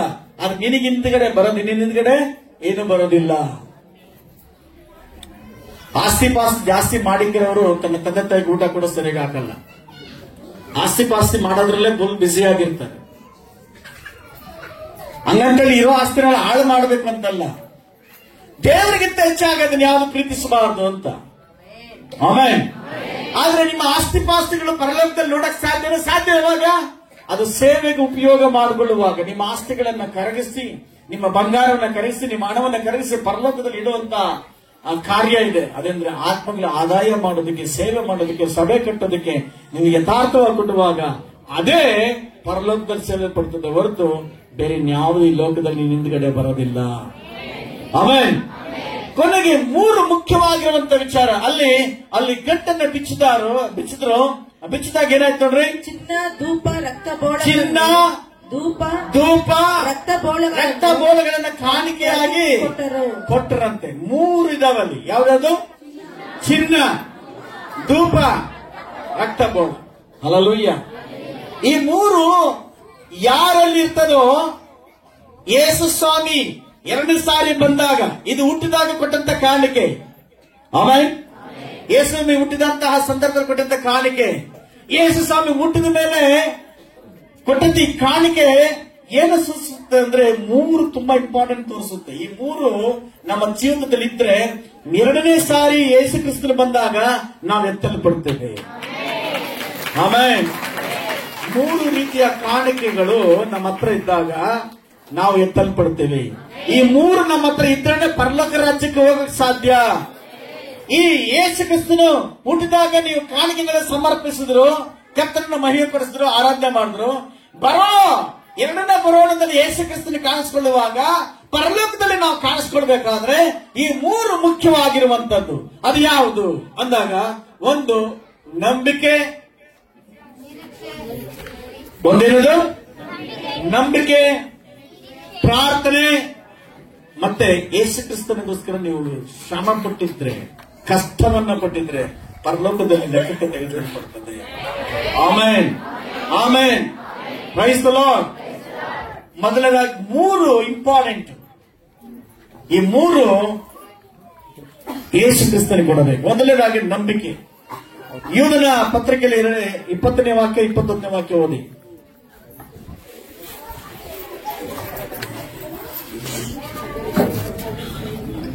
ಯೂದ ಪತ್ರಿಕೆಯಲ್ಲಿ 20ನೇ ವಾಕ್ಯ 21. ಪ್ರಿಯರೇ, ನೀವಾದರೂ ನಿಮಗಿರುವ ಅತಿ ಪರಿಶುದ್ಧವಾದ ಕ್ರಿಸ್ತ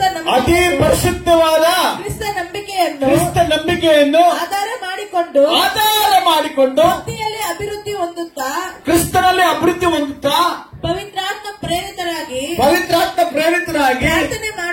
ಪ್ರಾರ್ಥನೆ ಮಾಡುತ್ತಾ ಏನ್ ಮಾಡುತ್ತಾ ಪ್ರಾರ್ಥನೆ ಮಾಡುತ್ತಾ ನಿತ್ಯ ಜೀವಕ್ಕಾಗಿ ನಮ್ಮ ಕರ್ತನಾದ ಯೇಸು ಕ್ರಿಸ್ತನ ಕರುಣೆಯನ್ನು ಕರುಣೆಯನ್ನು ಎದುರು ನೋಡುತ್ತಾ ನಿಮ್ಮನ್ನು ದೇವರ ಪ್ರೀತಿಯಲ್ಲಿ ಕಾಪಾಡಿಕೊಳ್ಳಿರಿ. ಆಮೆನ್. ಚಂದ್ರದೇವರ ಮಹಿಮೆಗಾಗಿ hallelujah, hallelujah. Thank you Jesus. Hallelujah. ಇದನ್ನ ಒಂದು ಪತ್ರಿಕೆಯಲ್ಲಿ ತುಂಬಾ ಅದ್ಭುತವಾದಂತಹ ವಾಕ್ಯ ಭಾಗ ಬರಲಿ. ಅತಿ ಪರಿಶುದ್ಧವಾದ ಕ್ರಿಸ್ತ ನಂಬಿಕೆಯನ್ನು ಆಧಾರ ಮಾಡಿಕೊಂಡು ಭಕ್ತಿಯಲ್ಲಿ ಅಭಿವೃದ್ಧಿ ಹೊಂದುತ್ತಾ ಪವಿತ್ರಾತ್ಮನ ಪ್ರೇರಿತರಾಗಿ ಪ್ರಾರ್ಥನೆ ಮಾಡುತ್ತಾ. ಆಮೆನ್. ತುಂಬಾ ಇಂಪಾರ್ಟೆಂಟ್, ಎರಡು ಇಂಪಾರ್ಟೆಂಟ್ ನಮಗಿಲ್ಲಿ, ಎರಡು ಅದರಲ್ಲೇ ಇದೆ. ಒಂದು ಕ್ರಿಸ್ತ ನಂಬಿಕೆ, ಪರಿಶುದ್ಧವಾದ ನಂಬಿಕೆ ನಮಗಿರಬೇಕು. ಯಾರು ನಂಬಿಕೆ ಇರ್ತಾರೋ ಅವ್ರ ನಂಬಿಕೆ ಇಲ್ಲ ಅಂದ್ರೆ ದೇವರು ಮೆಚ್ಚಿಸೋದು ಅಸಾಧ್ಯ. ಯಾರಿಗೆ ನಂಬಿಕೆ ಇರ್ತದೆ, ಯೇಸು ನಂಬುತ್ತಾರೋ ಅವರೆಲ್ಲರೂ ಪರಲೋಕದ ಬಾಧ್ಯದಲ್ಲಿ ಇರ್ತಾರೆ. Amen, amen. ನಮ್ಮಲ್ಲಿ ಏನಿರ್ಬೇಕು? ಮೊದಲನೇದಾಗಿ ನಂಬಿಕೆ ಇರಬೇಕು. ಯೇಸುವನ್ನ ನಂಬಬೇಕು. ಯೇಸುವೆ ನಿಜವಾದ ದೇವರನ್ನು ನಂಬುವಾಗ ಆ ನಂಬಿಕೆ ನಮ್ಮನ್ನ ಪರಲೋಕ ಕರ್ಕೊಂಡು ಹೋಗುತ್ತೆ. ನಂಬಿಕೆ ಇಲ್ಲದೆ ದೇವರನ್ನು ಮೆಚ್ಚೋದು ಅಸಾಧ್ಯ. ನಂಬಿಕೆ ಇಲ್ಲದವನು ಪರಲೋಕ ರಾಜ್ಯಕ್ಕೆ ಹೋಗೋದಕ್ಕೆ ಸಾಧ್ಯವೇ ಇಲ್ಲ. ಎಷ್ಟು ಜನ ದೇವರು ನಂಬಿದ್ದೀರಾ? ಯೇಸು ನಂಬಿದ್ದೀರಾ? ಆಮೆನ್. ಯೇಸು ಸ್ವಾಮಿ ನಂಬಿದಂತ ಪ್ರತಿಯೊಬ್ಬರಿಗೂ ಪರಲೋಕ ರಾಜ್ಯ, ನಿತ್ಯ ಜೀವ, ಆ ಪರಲೋಕ ಮಹಿಮೆಯಲ್ಲಿ ನಾವು ಸೇರಲ್ಪಡ್ತೇವೆ. Hallelujah, praise the Lord. ಇನ್ನೆರಡನೇದಾಗಿ ಅದೇ ವಾಕ್ಯದಲ್ಲಿ ನೋಡ್ತೀವಿ ಪ್ರಾರ್ಥನೆ. ಹೋದ್ರಿ 21ನೇ ವಾಕ್ಯ. ಪವಿತ್ರಾತ್ಮನ ಪ್ರೇರಿತರಾಗಿ ಪ್ರಾರ್ಥನೆ ಮಾಡುತ್ತಾ ನಿತ್ಯ ಜೀವಕ್ಕಾಗಿ ಪವಿತ್ರಾತ್ಮ ಪ್ರೇರಿತರಾಗಿ ಪ್ರಾರ್ಥನೆ ಮಾಡಬೇಕಂತೆ. ಆಮೆನ್. ನಿತ್ಯ ಜೀವನದಲ್ಲಿ ಪಾಲ್ಗೊಳ್ಳಬೇಕಾದ್ರೆ ಮೊದಲನೇದಾಗಿ ನಂಬಿಕೆ, ಎರಡನೇದಾಗಿ ಏನಿರಬೇಕು? ಪ್ರಾರ್ಥನೆ. ಒಂದು ನಂಬಿಕೆ, ಎರಡನೇದಾಗಿ ಪ್ರಾರ್ಥನೆ. ಆಮೆನ್. ಯೇಸು ಸ್ವಾಮಿ ನಂಬಿದ್ದೀರಿ ಅಷ್ಟೇ. ಪ್ರಾರ್ಥನೆ ಪ್ರೇಯರ್ ಇಲ್ಲಂದ್ರು ಅದು ಕೆಲಸ ಮಾಡಲ್ಲ. ಪ್ರೇಯರು ದೇವರ ಹತ್ರ ಸೇರಿಸುತ್ತೆ. ಪ್ರೇಯರ್ ಅಂದ್ರೆ ಏನು? ದೇವ್ರ ಜೊತೆ ಮಾತಾಡುವಂಥದ್ದು, ದೇವ್ರ ಜೊತೆಲಿ ಸೇರೋದು, ದೇವ್ರ ಜೊತೆಲಿ ವಾಸ ಮಾಡೋದು, ದೇವ್ರ ಜೊತೆಲಿ ಓಡಾಡೋದು. ಆಮೆನ್. ಬರೀ ನಂಬಿದ್ರೆ ಸಾಲದು. ದೇವರು ನಂಬಿದವನು ಏನ್ ಮಾಡ್ತಾನೆ? ನೆಕ್ಸ್ಟ್ ಸ್ಟೆಪ್ ಪ್ರಾರ್ಥನೆ ಮಾಡ್ತಾನೆ. ಪ್ರಾರ್ಥನೆ ಎಲ್ಲ ಕಷ್ಟಗಳಿಂದ ಬಿಡಿಸುವಂತಾಗಿರ್ತದೆ. ಪ್ರಾರ್ಥನೆ ಸೈತನ ಕೈಗೆ ಸಿಗದ ಹಾಗೆ ಕಾಪಾಡುತ್ತೆ. ಪ್ರಾರ್ಥನೆ ನಿಮ್ಮನ್ನ ಅದ್ಭುತವಾಗಿ ಕಾಪಾಡುತ್ತೆ. ಕೆಡಕನ ಕೈಗೆ ಸಿಗದಂತೆ ಕಾಪಾಡುತ್ತೆ. ಎಲ್ಲ ಗಂಡಾಂತದ ಬಿಡಿಸಿ ಕಾಪಾಡುತ್ತೆ. ಪ್ರಾರ್ಥನೆ ದೇವರ ಹತ್ರ ಸೇರಿಸುತ್ತೆ. ಪ್ರಾರ್ಥನೆ ವಿಶ್ವಾಸ ಹೆಚ್ಚಿಸುತ್ತೆ. ಪ್ರಾರ್ಥನೆ ದೇವರೊಂದಿಗೆ ನಡೆಯೋದಕ್ಕೆ ಸಹಾಯ ಮಾಡುತ್ತೆ. ಪ್ರಾರ್ಥನೆ ಪರಲೋಕಕ್ಕೆ ಹೋಗೋದಕ್ಕೆ ಸಹಾಯ ಮಾಡುತ್ತೆ. Hallelujah, hallelujah, praise the Lord. ಧೂಪ ಅಂದ್ರೆ ಪ್ರಾರ್ಥನೆ, ಚಿನ್ನ ಅಂದ್ರೆ ನಂಬಿಕೆ, ಧೂಪ ಅಂದ್ರೆ ಪ್ರಾರ್ಥನೆ ಆಗಿರಬೇಕು. ನೀವು ಪ್ರಾರ್ಥಿಸುವಾಗ ಅನೇಕರು ಬಿಡುಗಡೆ ಹೊಂದಿ ಸಂತೋಷದಿಂದ ಆನಂದ ಪಡೋರಾಗಿರಬೇಕು. ಹಲ್ಲೆಲೂಯಾ. ಇನ್ನು ಮೂರನೇದು ರಕ್ತಬೋಳ. ರಕ್ತಬೋಳ ಅಂದ್ರೆ ರಕ್ತ ಅಂದ ತಕ್ಷಣನೇನು? ಒಂದು ದ್ರಾಕ್ಷರಸವನ್ನು ಇಸ್ಕಿದ್ರೆ ಮಾತ್ರ ಏನಾಗುತ್ತದು? ದ್ರಾಕ್ಷಿ ಕಾಯಿಯನ್ನ ಅಥವಾ ಹಣ್ಣನ್ನ ಇಸ್ಕಿದ್ರೆ ಏನಾಗುತ್ತೆ? ರಸ ಈಚೆಗೆ ಬರುತ್ತೆ. ಇಸ್ಕದೆ ರಸ ಬರುತ್ತಾ? ಬರಲ್ಲ. ಅದೇ ರೀತಿಯಾಗಿ ಯೇಸು ಕ್ರಿಸ್ತನನ್ನ ಹಿಂಡಿದಾಗ ತನ್ನ ಶರೀರದಲ್ಲಿ ಎಲ್ಲ ರಕ್ತವನ್ನು ನಮಗೋಸ್ಕರ ಧಾರೆ ಎಳೆದುಬಿಟ್ರು. Amen, amen, hallelujah, praise God. Yesu ಕ್ರಿಸ್ತನಿಗೋಸ್ಕರ ನೀವು ಏನೆಲ್ಲ ಶ್ರಮ ಪಟ್ಕೊಂತೀರೋ, ಗಾಯ ಪಡಿಸ್ಕೊಂಡ್ರು, ಅವಮಾನ ಪಡಿಸ್ಕೊಂಡ್ರು, ನಷ್ಟ ಪಡಿಸ್ಕೊಂಡ್ರು, ಖಂಡಿತವಾಗ್ಲೂ ಅದಕ್ಕೆ ಪ್ರತಿಫಲ ಇದೆ. ಹಲ್ಲೆಲೂಯಾ. ಒಬ್ಬ ವಿಶ್ವಾಸಿ ಅದನ್ನು, ಒಬ್ಬ ಸೇವಕನಾದವನು ಅವನ ಜೀವಿತದಲ್ಲಿ ನಂಬಿಕೆ ಇರಬೇಕು. ಯಾರ ಮೇಲೆ ನಂಬಿಕೆ?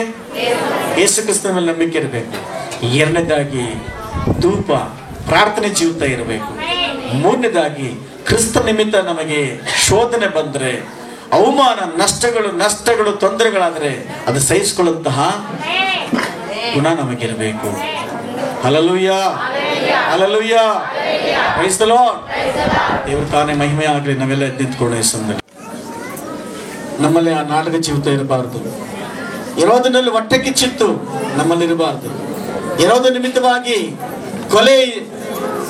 ಕೊಲೆ ಮಾಡ್ತಾ ಇದ್ದ ಮಕ್ಕಳನ್ನ. ಕ್ರಿಸ್ಮಸ್ ಅನ್ನ ಸಂತೋಷವಾಗಿ ಆಚರಣೆ ಮಾಡಬೇಕಾದ ಸಂದರ್ಭದಲ್ಲಿ ದುಃಖವಾಗಿ ಮಾರ್ಪಡಿಸ್ಬಿಟ್ಟ. ಇವತ್ತು ಈ ವರ್ಷ ಬರುವಂತಹ, ಈ ತಿಂಗಳಲ್ಲಿ ಬರುವಂತಹ ಕ್ರಿಸ್ಮಸ್ ನಮಗೆ ಆನಂದವಾಗಿರಬೇಕು ಹೊರತು ದುಃಖಕರವಾಗಿರಬಾರದು. ಸಮಾಧಾನಕ್ಕೆ ಕಾರಣಸ್ಥರಾಗಿರ್ಬೇಕು ಹೊರತು ಬೇಸರತೆಗೆ ಕಾರಣಸ್ಥರಾಗಿರಬಾರದು.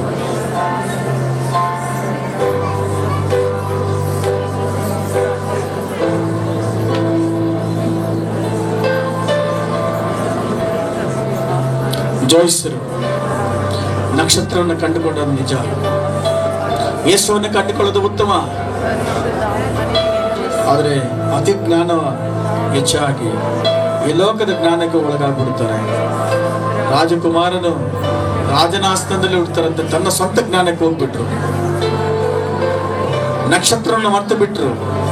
ಅರ್ಧದಲ್ಲೇ ನಕ್ಷತ್ರವನ್ನ ಮರ್ತು ಬಿಟ್ರು. ಕೊನೆಯವರೆಗೂ ಅವ್ರು ಇರ್ಲಿಲ್ಲ. ಕೊನೆಯವರೆಗೂ ಅವ್ರ ಹಿಂಬಾಲಿಸಿದ್ರೆ ನೂರಾರು ಜನ, ಸಾವಿರಾರು ಜನ ಮಕ್ಕಳು ಉಳಿತಾ ಇದ್ರು. ಕ್ರಿಸ್ಮಸ್ ಸಂತೋಷದ ಕ್ರಿಸ್ಮಸ್ ಆಗ್ತಾ ಇತ್ತು, ಅದರ ದುಃಖದ ಕ್ರಿಸ್ಮಸ್ ಆಗ್ಬಿಡ್ತಾ. ದಿನ ಒಬ್ಬರು ಮಾಡಿದಂತ ತಪ್ಪು ಸಭೆಗಳಲ್ಲಿ, ಕುಟುಂಬಗಳಲ್ಲಿ, ಸೇವೆಯಲ್ಲಿ ನಷ್ಟ ಆಗ್ಬಿಡ್ತದೆ. ಪ್ರೀತಿ ದೇವಚಂದ್ರೆ, ಸಭೆ ಐಕ್ಯದಲ್ಲಿ ಕೂಡಿರಬೇಕು, ಸೇವಕರ ಐಕ್ಯದಲ್ಲಿ ಕೂಡಿರಬೇಕು. ಸಭೆಯಲ್ಲಿ ಕೂಡಿ ಬರೋದು, ಐಕ್ಯವಾಗಿರೋದು ತುಂಬಾ ಇಷ್ಟ. ಅಲ್ಲಿ ಗ್ಯಾಪ್ ಕೊಟ್ಟರು. ನಕ್ಷತ್ರ ಜೊತೆಲಿ ಇದ್ದಂತ ಐಕ್ಯತೆ ಮುರಿದು ಹೋಯಿತು. ನಕ್ಷತ್ರದ ಮತ್ತು ಜಯಸ್ತ್ರ ಮಧ್ಯದಲ್ಲಿ ಅರಮನೆ ಅಡ್ಡ ಬಂತು. ಅರಮನೆ ಅನ್ನೋದು ಸುಖಕ್ಕೆ ಅಥವಾ ಐಶ್ವರ್ಯಕ್ಕೆ, ಈ ಲೋಕದ ಡಂಬಾಚಾರಕ್ಕೆ, ಅಧಿಕಾರಕ್ಕೆ ಸಂಬಂಧಪಟ್ಟಿದ್ದಾಗಿದೆ. ದೇವರನ್ನು ಹಿಂಬಾಲಿಸುವಾಗ ನಿಮ್ಮ ಮಧ್ಯದಲ್ಲಿ, ದೇವರು ಮತ್ತು ನಿಮ್ಮ ಮಧ್ಯದಲ್ಲಿ ಈ ಲೋಕದ ಹಣ ಬಂದಾಗ ಮರೆತು ಹೋಗಬಾರದು. ಈ ಲೋಕದ ಸುಖ ಬಂದಾಗ ದೇವರನ್ನ ಮರೆತು ಬಿಡಬಾರದು. ಈ ಲೋಕದ ಎಲ್ಲ ಅಧಿಕಾರ ಬಂದಾಗ್ಲೂ ಯೇಸುವನ್ನು ಮರಿಬಾರದು.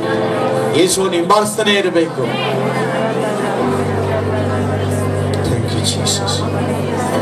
ನಕ್ಷತ್ರ ನೋಡ್ತೀವಿ, ಆತನ ಸೂಚಿಸುವ ನಕ್ಷತ್ರವಾಗಿದೆ, ಆತನ ಗುರುತಿಸುವಂತ ನಕ್ಷತ್ರವಾಗಿದೆ. ಯೇಸುವನ್ನು ಗುರುತಿಸುವಂತ ಕಾರ್ಯ ನಮ್ಮಲ್ಲಿ ನಿಮ್ಮಲ್ಲಿ ಇರಬೇಕು. ಈ ದಿನ ನಾವೇ ನಿಜವಾದ ನಕ್ಷತ್ರಗಳಾಗಿ ಉಳಿಬೇಕು. ಆಳ್ವಿಕೆ ಮಾಡೋದಕ್ಕೋಸ್ಕರ, ಹಗಲನ್ನ ರಾತ್ರಿಯನ್ನು ಆಳ್ವಿಕೆ ಮಾಡೋದಕ್ಕೋಸ್ಕರ ನಕ್ಷತ್ರಗಳನ್ನ ಉಂಟು ಮಾಡಿದ ದೇವರು ಇವತ್ತು ಈ ಲೋಕದಲ್ಲಿ ಸಾಕ್ಷಿಯಾಗಿರೋದಕ್ಕೋಸ್ಕರ, ಯೇಸು ಕ್ರಿಸ್ತನಿಗೆ ಸಾಕ್ಷಿಯಾಗಿರೋದಕ್ಕೋಸ್ಕರ ನಕ್ಷತ್ರಗಳು ಉಂಟು ಮಾಡಿದಂತ ನಮ್ಮನ್ನ ನಿಮ್ಮನ್ನ ಉಂಟು ಮಾಡಿದ್ದಾರೆ.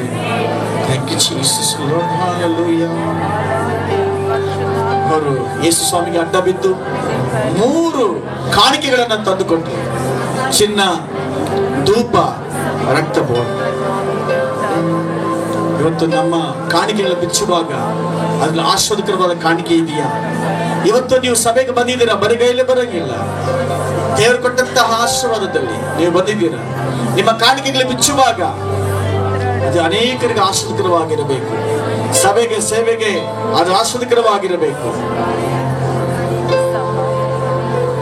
ಪಾಸ್ಟರ್ಗೋ ಮನುಷ್ಯರಿಗೋ ನೀವು ಕೊಡ್ತಾ ಇಲ್ಲ ಕಾಣಿಕೆಯನ್ನ. ಕರ್ತನ ಒಡೆಯನ ರಕ್ಷಕರಿಗೆ ನೀವು ಕಾಣಿಕೆಗಳನ್ನು ಕೊಡ್ತಾ ಇದ್ದೀರಾ. 3 ಕಾಣಿಕೆಗಳ ಅರ್ಥ ನಂಬಿಕೆ, ಪ್ರಾರ್ಥನೆ ಮತ್ತು ಶ್ರಮನ ಅನುಭವಿಸುವಂತ ಕಾರ್ಯಗಳು. ಈ 3 ಪರಲೋಕದಲ್ಲಿ, ಇದು 3 ಮುಖಾಂತರ ನಮ್ಮನ್ನ ಸನ್ಮಾನಿಸೋದಕ್ಕೂ ಆಹ್ವಾನ ಮಾಡೋದಕ್ಕೂ ಸಾಧ್ಯವಾಗ್ತದೆ. ಯೇಸು ಕ್ರಿಸ್ತನ ಮೇಲೆ ನಂಬಿಕೆ ನೀಡೋಣ. ನಮ್ಮ ಜೊತೆ ಪ್ರಾರ್ಥನೆ ಇರಲಿ ಮತ್ತು ಶೋಧನೆಗಳು ಬೀಳದೆ ಎಚ್ಚರವಾಗಿ ಪ್ರಾರ್ಥಿಸೋಣ. ಒಂದು ಶ್ರಮ ಬಂದರೂ ಸಹ ಅದು ಸಹಿಸಿಕೊಂಡು ದೇವರು ಸಹಾಯ ಮಾಡ್ತಾನೆ ಆ ಶ್ರಮಗಳಿಂದ ಕಷ್ಟದಿಂದ ಹೊರಗಡೆ ಬರೋದಕ್ಕೆ. ಈ ಸಮಯದಲ್ಲಿ ಕರ್ತನ ಭೋಜನಕ್ಕೆ ಹೋಗೋಣ ಪ್ರಿಯರೇ. ವಾಕ್ಯವನ್ನು ಓದ್ಕೊಳ್ಳೋಣ. ರವಿ ಓದು.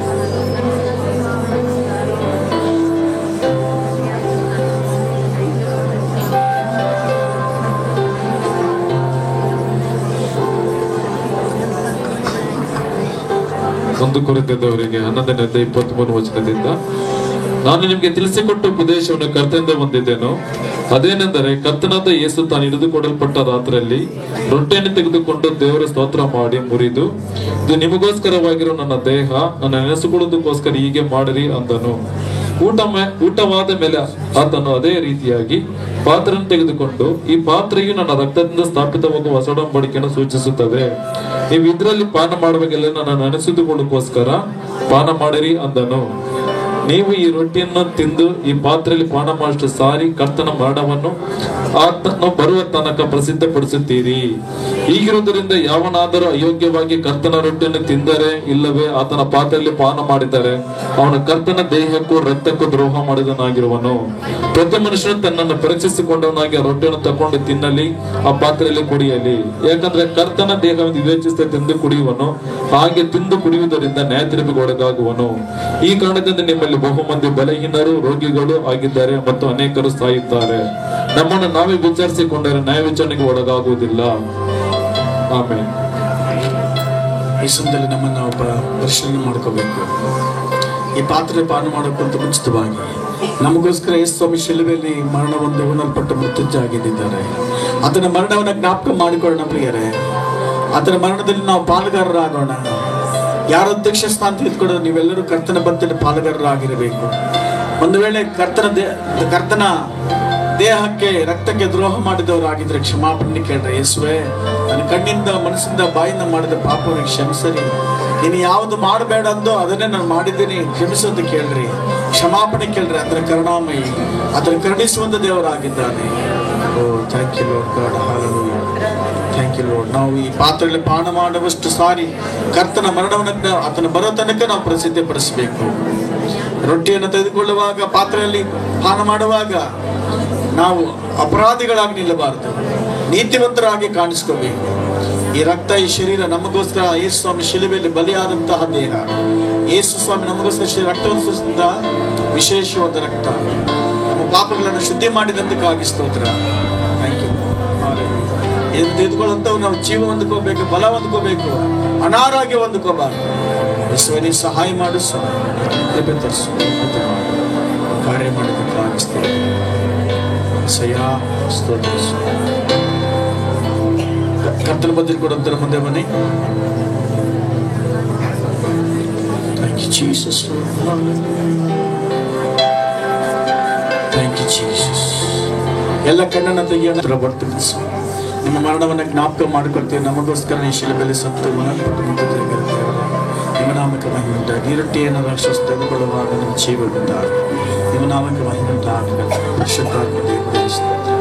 ಕೃಪೆಯುಳ್ಳ ದೇವರೇ ಸ್ತೋತ್ರ ಸ್ವಾಮಿ. ನಿಮ್ಮ ಆಶ್ವಾಸಕರ್ತನೆ ಕೊಡುವಂಥವ್ರು ತೆಗೆದುಕೊಳ್ಳುತ್ತರೂ ಸಹ ಆಶೀರ್ವಾದ ಮಾಡಿ. ಈ ತೆಗೆದುಕೊಳ್ಳುವಂಥವ್ರು ನಮ್ಮೆಲ್ಲರಲ್ಲಿ ಜೀವ ಉಂಟಾಗಲಿ, ಆರೋಗ್ಯ ಉಂಟಾಗಲಿ, ಐಶ್ವರ್ಯ ಉಂಟಾಗಲಿ, ಸಮಾಧಾನ ಉಂಟಾಗಲಿ. ಸಹಾಯ ಯೇಸು ನಮ್ಮ ಬಿಡುತ್ತೆ.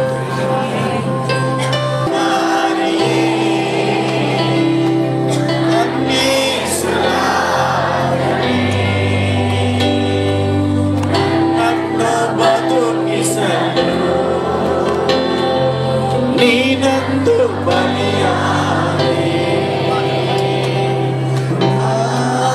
ಆರಾಧನೆ ಆರಾಧನೆ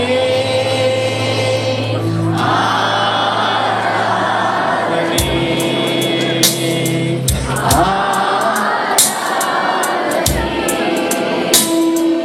ಮುಳ್ಕಿರೀಟ ಧರಿಸಿಕೊಂಡೆ, ಚಾಟಿಯ ಒಡೆತ ಹೊಡಿಸಿಕೊಂಡೆ, ಮುಳ್ಕಿರೀಟ ಧರಿಸಿಕೊಂಡೆ, ಚಾಟಿಯ ಒಡೆತ ಹೊಡಿಸಿಕೊಂಡೆ, ಅಪಹಾಸ್ಯ ಸಹಿಸಿಕೊಂಡೆ, ಮುಖಕ್ಕೆ ಹೋಗಿಸಿ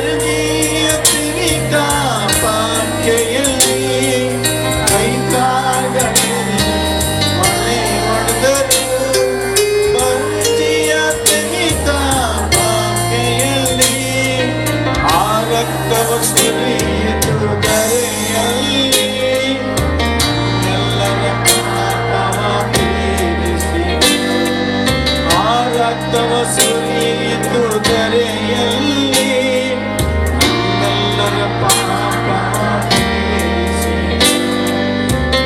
ನಾದ ಕುರಿಮಾರಿಯೇ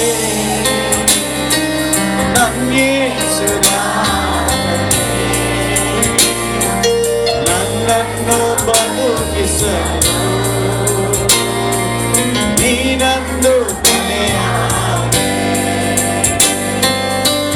ನಾದ ಕುರಿಮಾರಿಯೇ ನನ್ಗೆ ಸುಧಾರಣೆ. ನನ್ನನ್ನು ಬದುಕಿಸಲು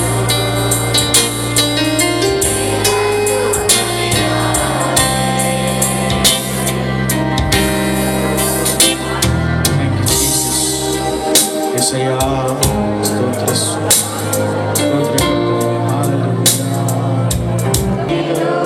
యేసయ్యా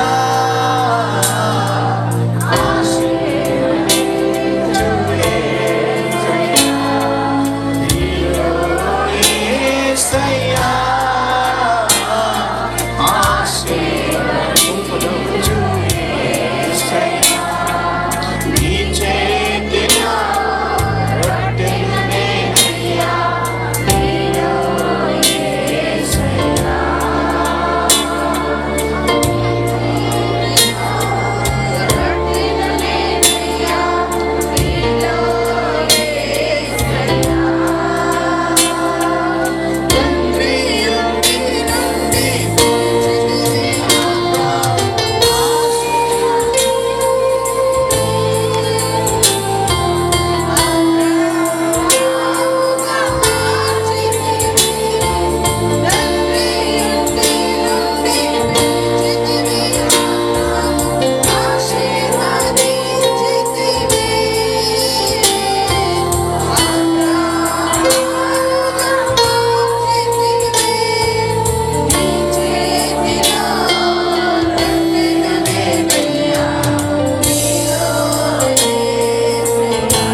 ಟಿವಿ ನೋಡಿ, ಹಾಡು ಹೇಳ್ಕೊಂಡೇ ಟಿವಿ ನೋಡ್ರಿ. ಆ ಟಿವಿಲಿ ಕೆಲವು ದೃಶ್ಯಗಳಿದ್ದಾವೆ.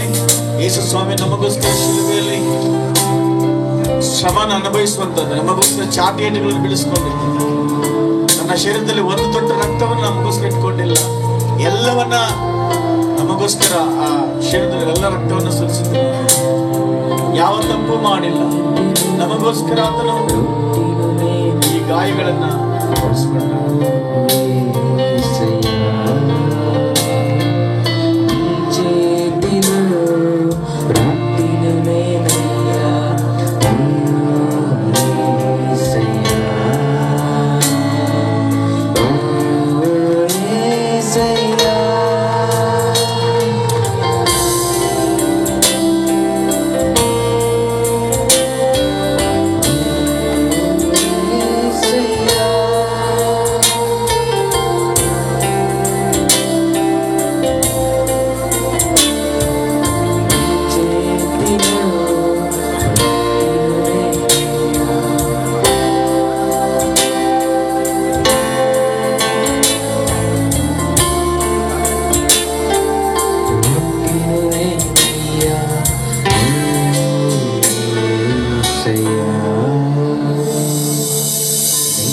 చేతిలో రొట్టెను నేనయ్యా ఓ యేసయ్యా నీ చేతిలో రొట్టెను నేనయ్యా ఓ యేసయ్యా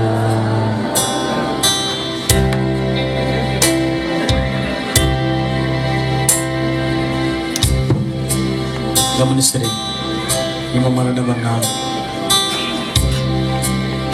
ನಮ್ಮ ಮರಣದಲ್ಲಿ ಕೈ ಬಿಡದೆ ನಮಗೋಸ್ಕರ ಆತನ ಮರಣವನ್ನು ನಮಗೋಸ್ಕರ ಅವರು ಅದನ್ನು ಏಟನ್ನು ಪಡಿಸ್ಕೊಂಡಿದ್ದಾರೆ, ಗಾಯವನ್ನು ಪಡಿಸ್ಕೊಂಡಿದ್ದಾರೆ.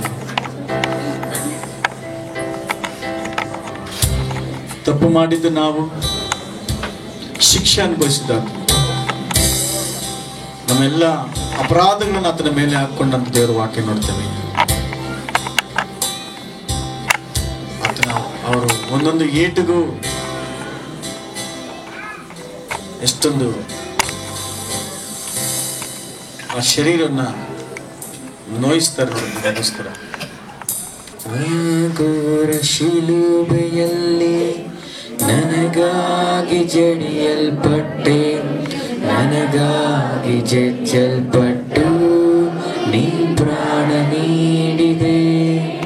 ಆ ಘೋರ ಶಿಲುಬೆಯಲ್ಲಿ ನನಗಾಗಿ ಜಡಿಯಲ್ಪಟ್ಟೆ, ನನಗಾಗಿ ಜಜ್ಜಲ್ಪಟ್ಟು ನೀ ಪ್ರಾಣ ನೀಡಿದೆ. ಎಷ್ಟೊಂದು ಮಮತೆಯನ್ನು ನನ್ನ ಮೇಲೆ ತೋರಿದೆ, ದಿನವೆಲ್ಲ ನಿನ್ನಯ ಪ್ರೀತಿಯ ಹೊಗಳುವೆ. ಎಷ್ಟೊಂದು ಮಮತೆಯನ್ನು ನನ್ನ ಮೇಲೆ ತೋರಿದೆ, ದಿನವೆಲ್ಲ ನಿನ್ನಯ ಪ್ರೀತಿಯ ಹೊಗಳುವೆ. ಆರಾಧಿಸುವೆನು ನಿನ್ನ ಯೇಸುವೇ, ಆರಾಧಿಸುವೆನು ನಿನ್ನ ರಾಜನೇ, ಆರಾಧಿಸುವೆನು ನಿನ್ನ ಯೇಸುವೇ, ಆರಾಧಿಸುವೆನು ನಿನ್ನ ರಾಜನೇ, ಆರಾಧಿಸುವೆನು ನಿನ್ನ ರಾಜನೇ.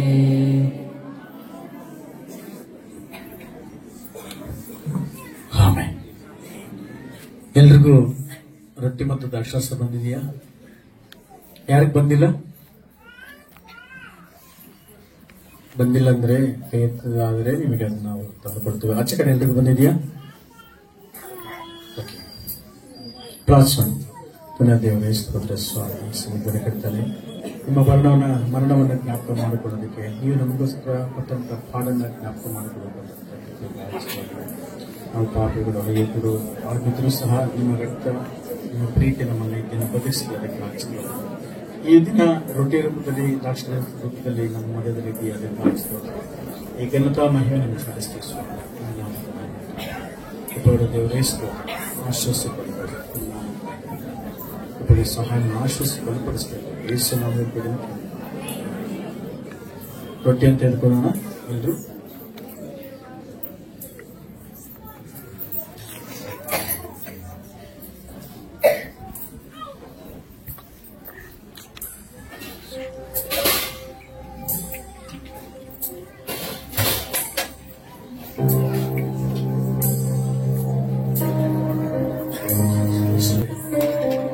ಕರೀತಾನೆ ನಿಮ್ಮ ರೊಟ್ಟಿನ ಆಶ್ವಾಸ ತೆಗೆದುಕೊಂಡಿದ್ದೇವೆ.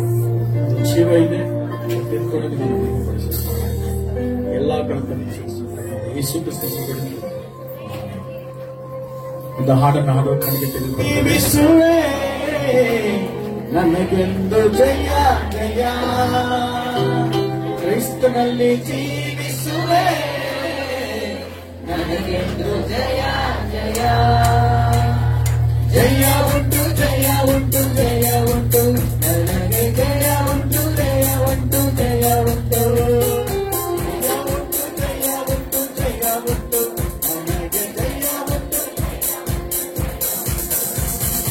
ಏನೇನು ಕಷ್ಟ ಬಂದರು ನನಗೇನು ಚಿಂತೆ ಇಲ್ಲ, ಏನೇನು ಕಷ್ಟ ಬಂದರು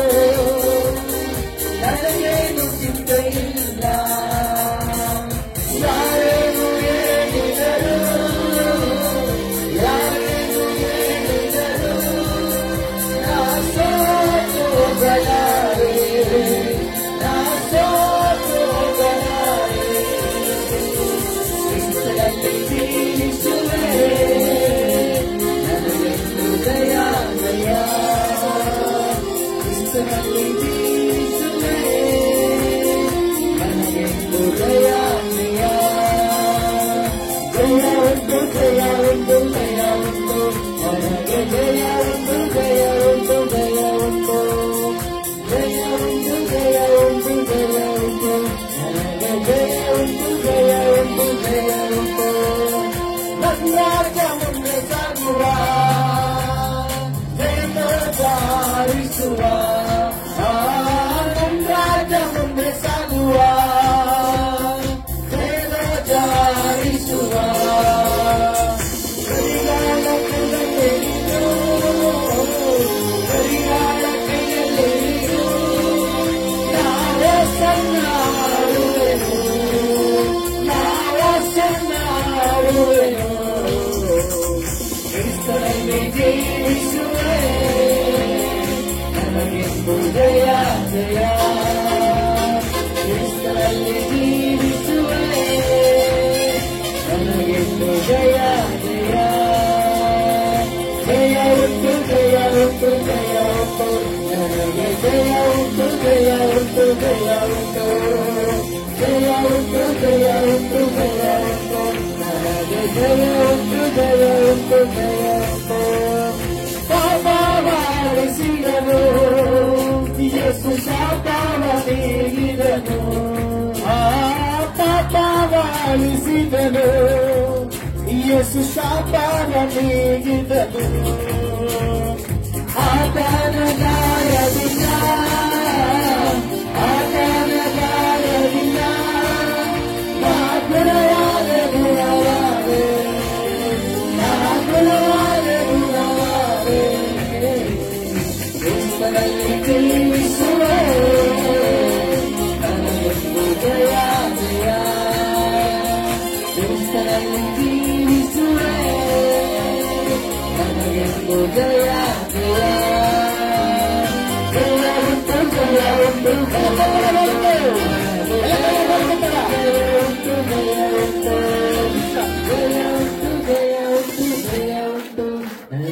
ಜಯ ಆಮೆನ್. ಎಲ್ಲ ಕೈಯ ಮೇಲೆ ಕೆತ್ತಣ ಹೆಸರು ಕ್ರಿಸ್ತನಲ್ಲಿ ಜೀವಿಸುವೆ ನನಗೆಂದು ಜಯ ಜಯ ಕ್ರಿಸ್ತನಲ್ಲಿ ಜೀವಿಸುವೆ ನನಗೆಂದು ಜಯ ಜಯ ಜಯ ಉಂಟು ಜಯ ಉಂಟು ಜಯ ಉಂಟು ನನಗೆ ಜಯ ಉಂಟು ಜಯ ಉಂಟು ಜಯ ಉಂಟು ಜಯ ಉಂಟು ಜಯ ಉಂಟು ಜಯ ಉಂಟು ನನಗೆ ಜಯ ಉಂಟು ಜಯ ಉಂಟು ಜಯ ಉಂಟು ನಮ್ಮ ಸುಬರವಿರುವ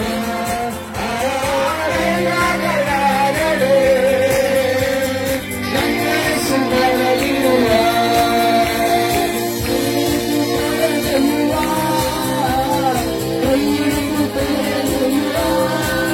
ನನ್ನ ಕಣ್ಣೀರನ್ನಾಗುವ ನನ್ನ ಕಣ್ಣೀರನ್ನಾಗುವ ಕ್ರಿಸ್ತನಲ್ಲಿ ಜೀವಿಸುವೆ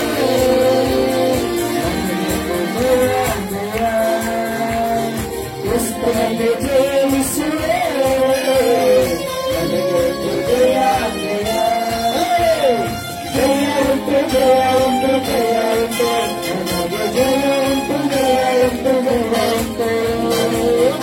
ಉಂಟು ಜಯ ಉಂಟು ಜಯ ಉಂಟು ಜಯ ಉಂಟು ಜಯ ಉಂಟು ಜಯ ಉಂಟು ಜಯ ಉಂಟು ಜಯ ಉಂಟು ಜಯ ಉಂಟು ನನಗೆ ಜಯ ಉಂಟು ಜಯ ಉಂಟು ಜಯ ಉಂಟು. ಆಮೆನ್. ಆಸ್ಪತ್ರೆ ನಾವು ಬರೋಣ. ನಾವೆಲ್ಲ ಸೇರಿ ಕೈಗಳಂತೆ ಪ್ರಾರ್ಥಿಸೋಣ. ಯೇಸುವೆ ಯೇಸುವಿಗಾಗಿ ಸ್ತೋತ್ರ ಮಾಡ್ತೇವೆ. ಈ ಸಮಯದಲ್ಲಿ ಕರ್ತನೆ ನೀವು ಮಾಡಿದ ಮಹಾ ಉಪಕಾರಗಳಿಗಾಗಿ ಸ್ತೋತ್ರ, ಆರಾಧನೆಗಾಗಿ ಸ್ತೋತ್ರ, ಸಾಕ್ಷಿಗಳಿಗಾಗಿ ಸ್ತೋತ್ರ, ವಾಕ್ಯ ಭಾಗಕ್ಕಾಗಿ ಸ್ತೋತ್ರ, ಕರ್ತನ ಬೋಧನೆಗಾಗಿ ಸ್ತೋತ್ರ, ಕಾಣಿಕೆಗಾಗಿ ನಾವು ಸ್ತೋತ್ರ ಮಾಡ್ತೇವೆ. ನನ್ನಿಂದ ಪ್ರತಿಯೊಬ್ಬರನ್ನ ಆಶ್ರಯಿಸ್ರಿ. ಸಭೆ ಕಟ್ಟೋದಕ್ಕೆ ಶೀಘ್ರವಾಗಿ ಕಟ್ಟಕ್ಕೆ ಸಹಾಯ ಮಾಡ್ರಿ. ನಾಳೆ ಶುಕ್ರವಾರ ನಡೆಯುವಂತ ಉಪವಾಸ ಕೂಟ, ಬಿಡುಗಡೆ ಕೂಟಕ್ಕಾಗಿ ಸ್ತೋತ್ರ, ಬರುವಂತ ಸೇವಕರಿಗಾಗಿ ಸ್ತೋತ್ರ ಮಾಡ್ತೇವೆ.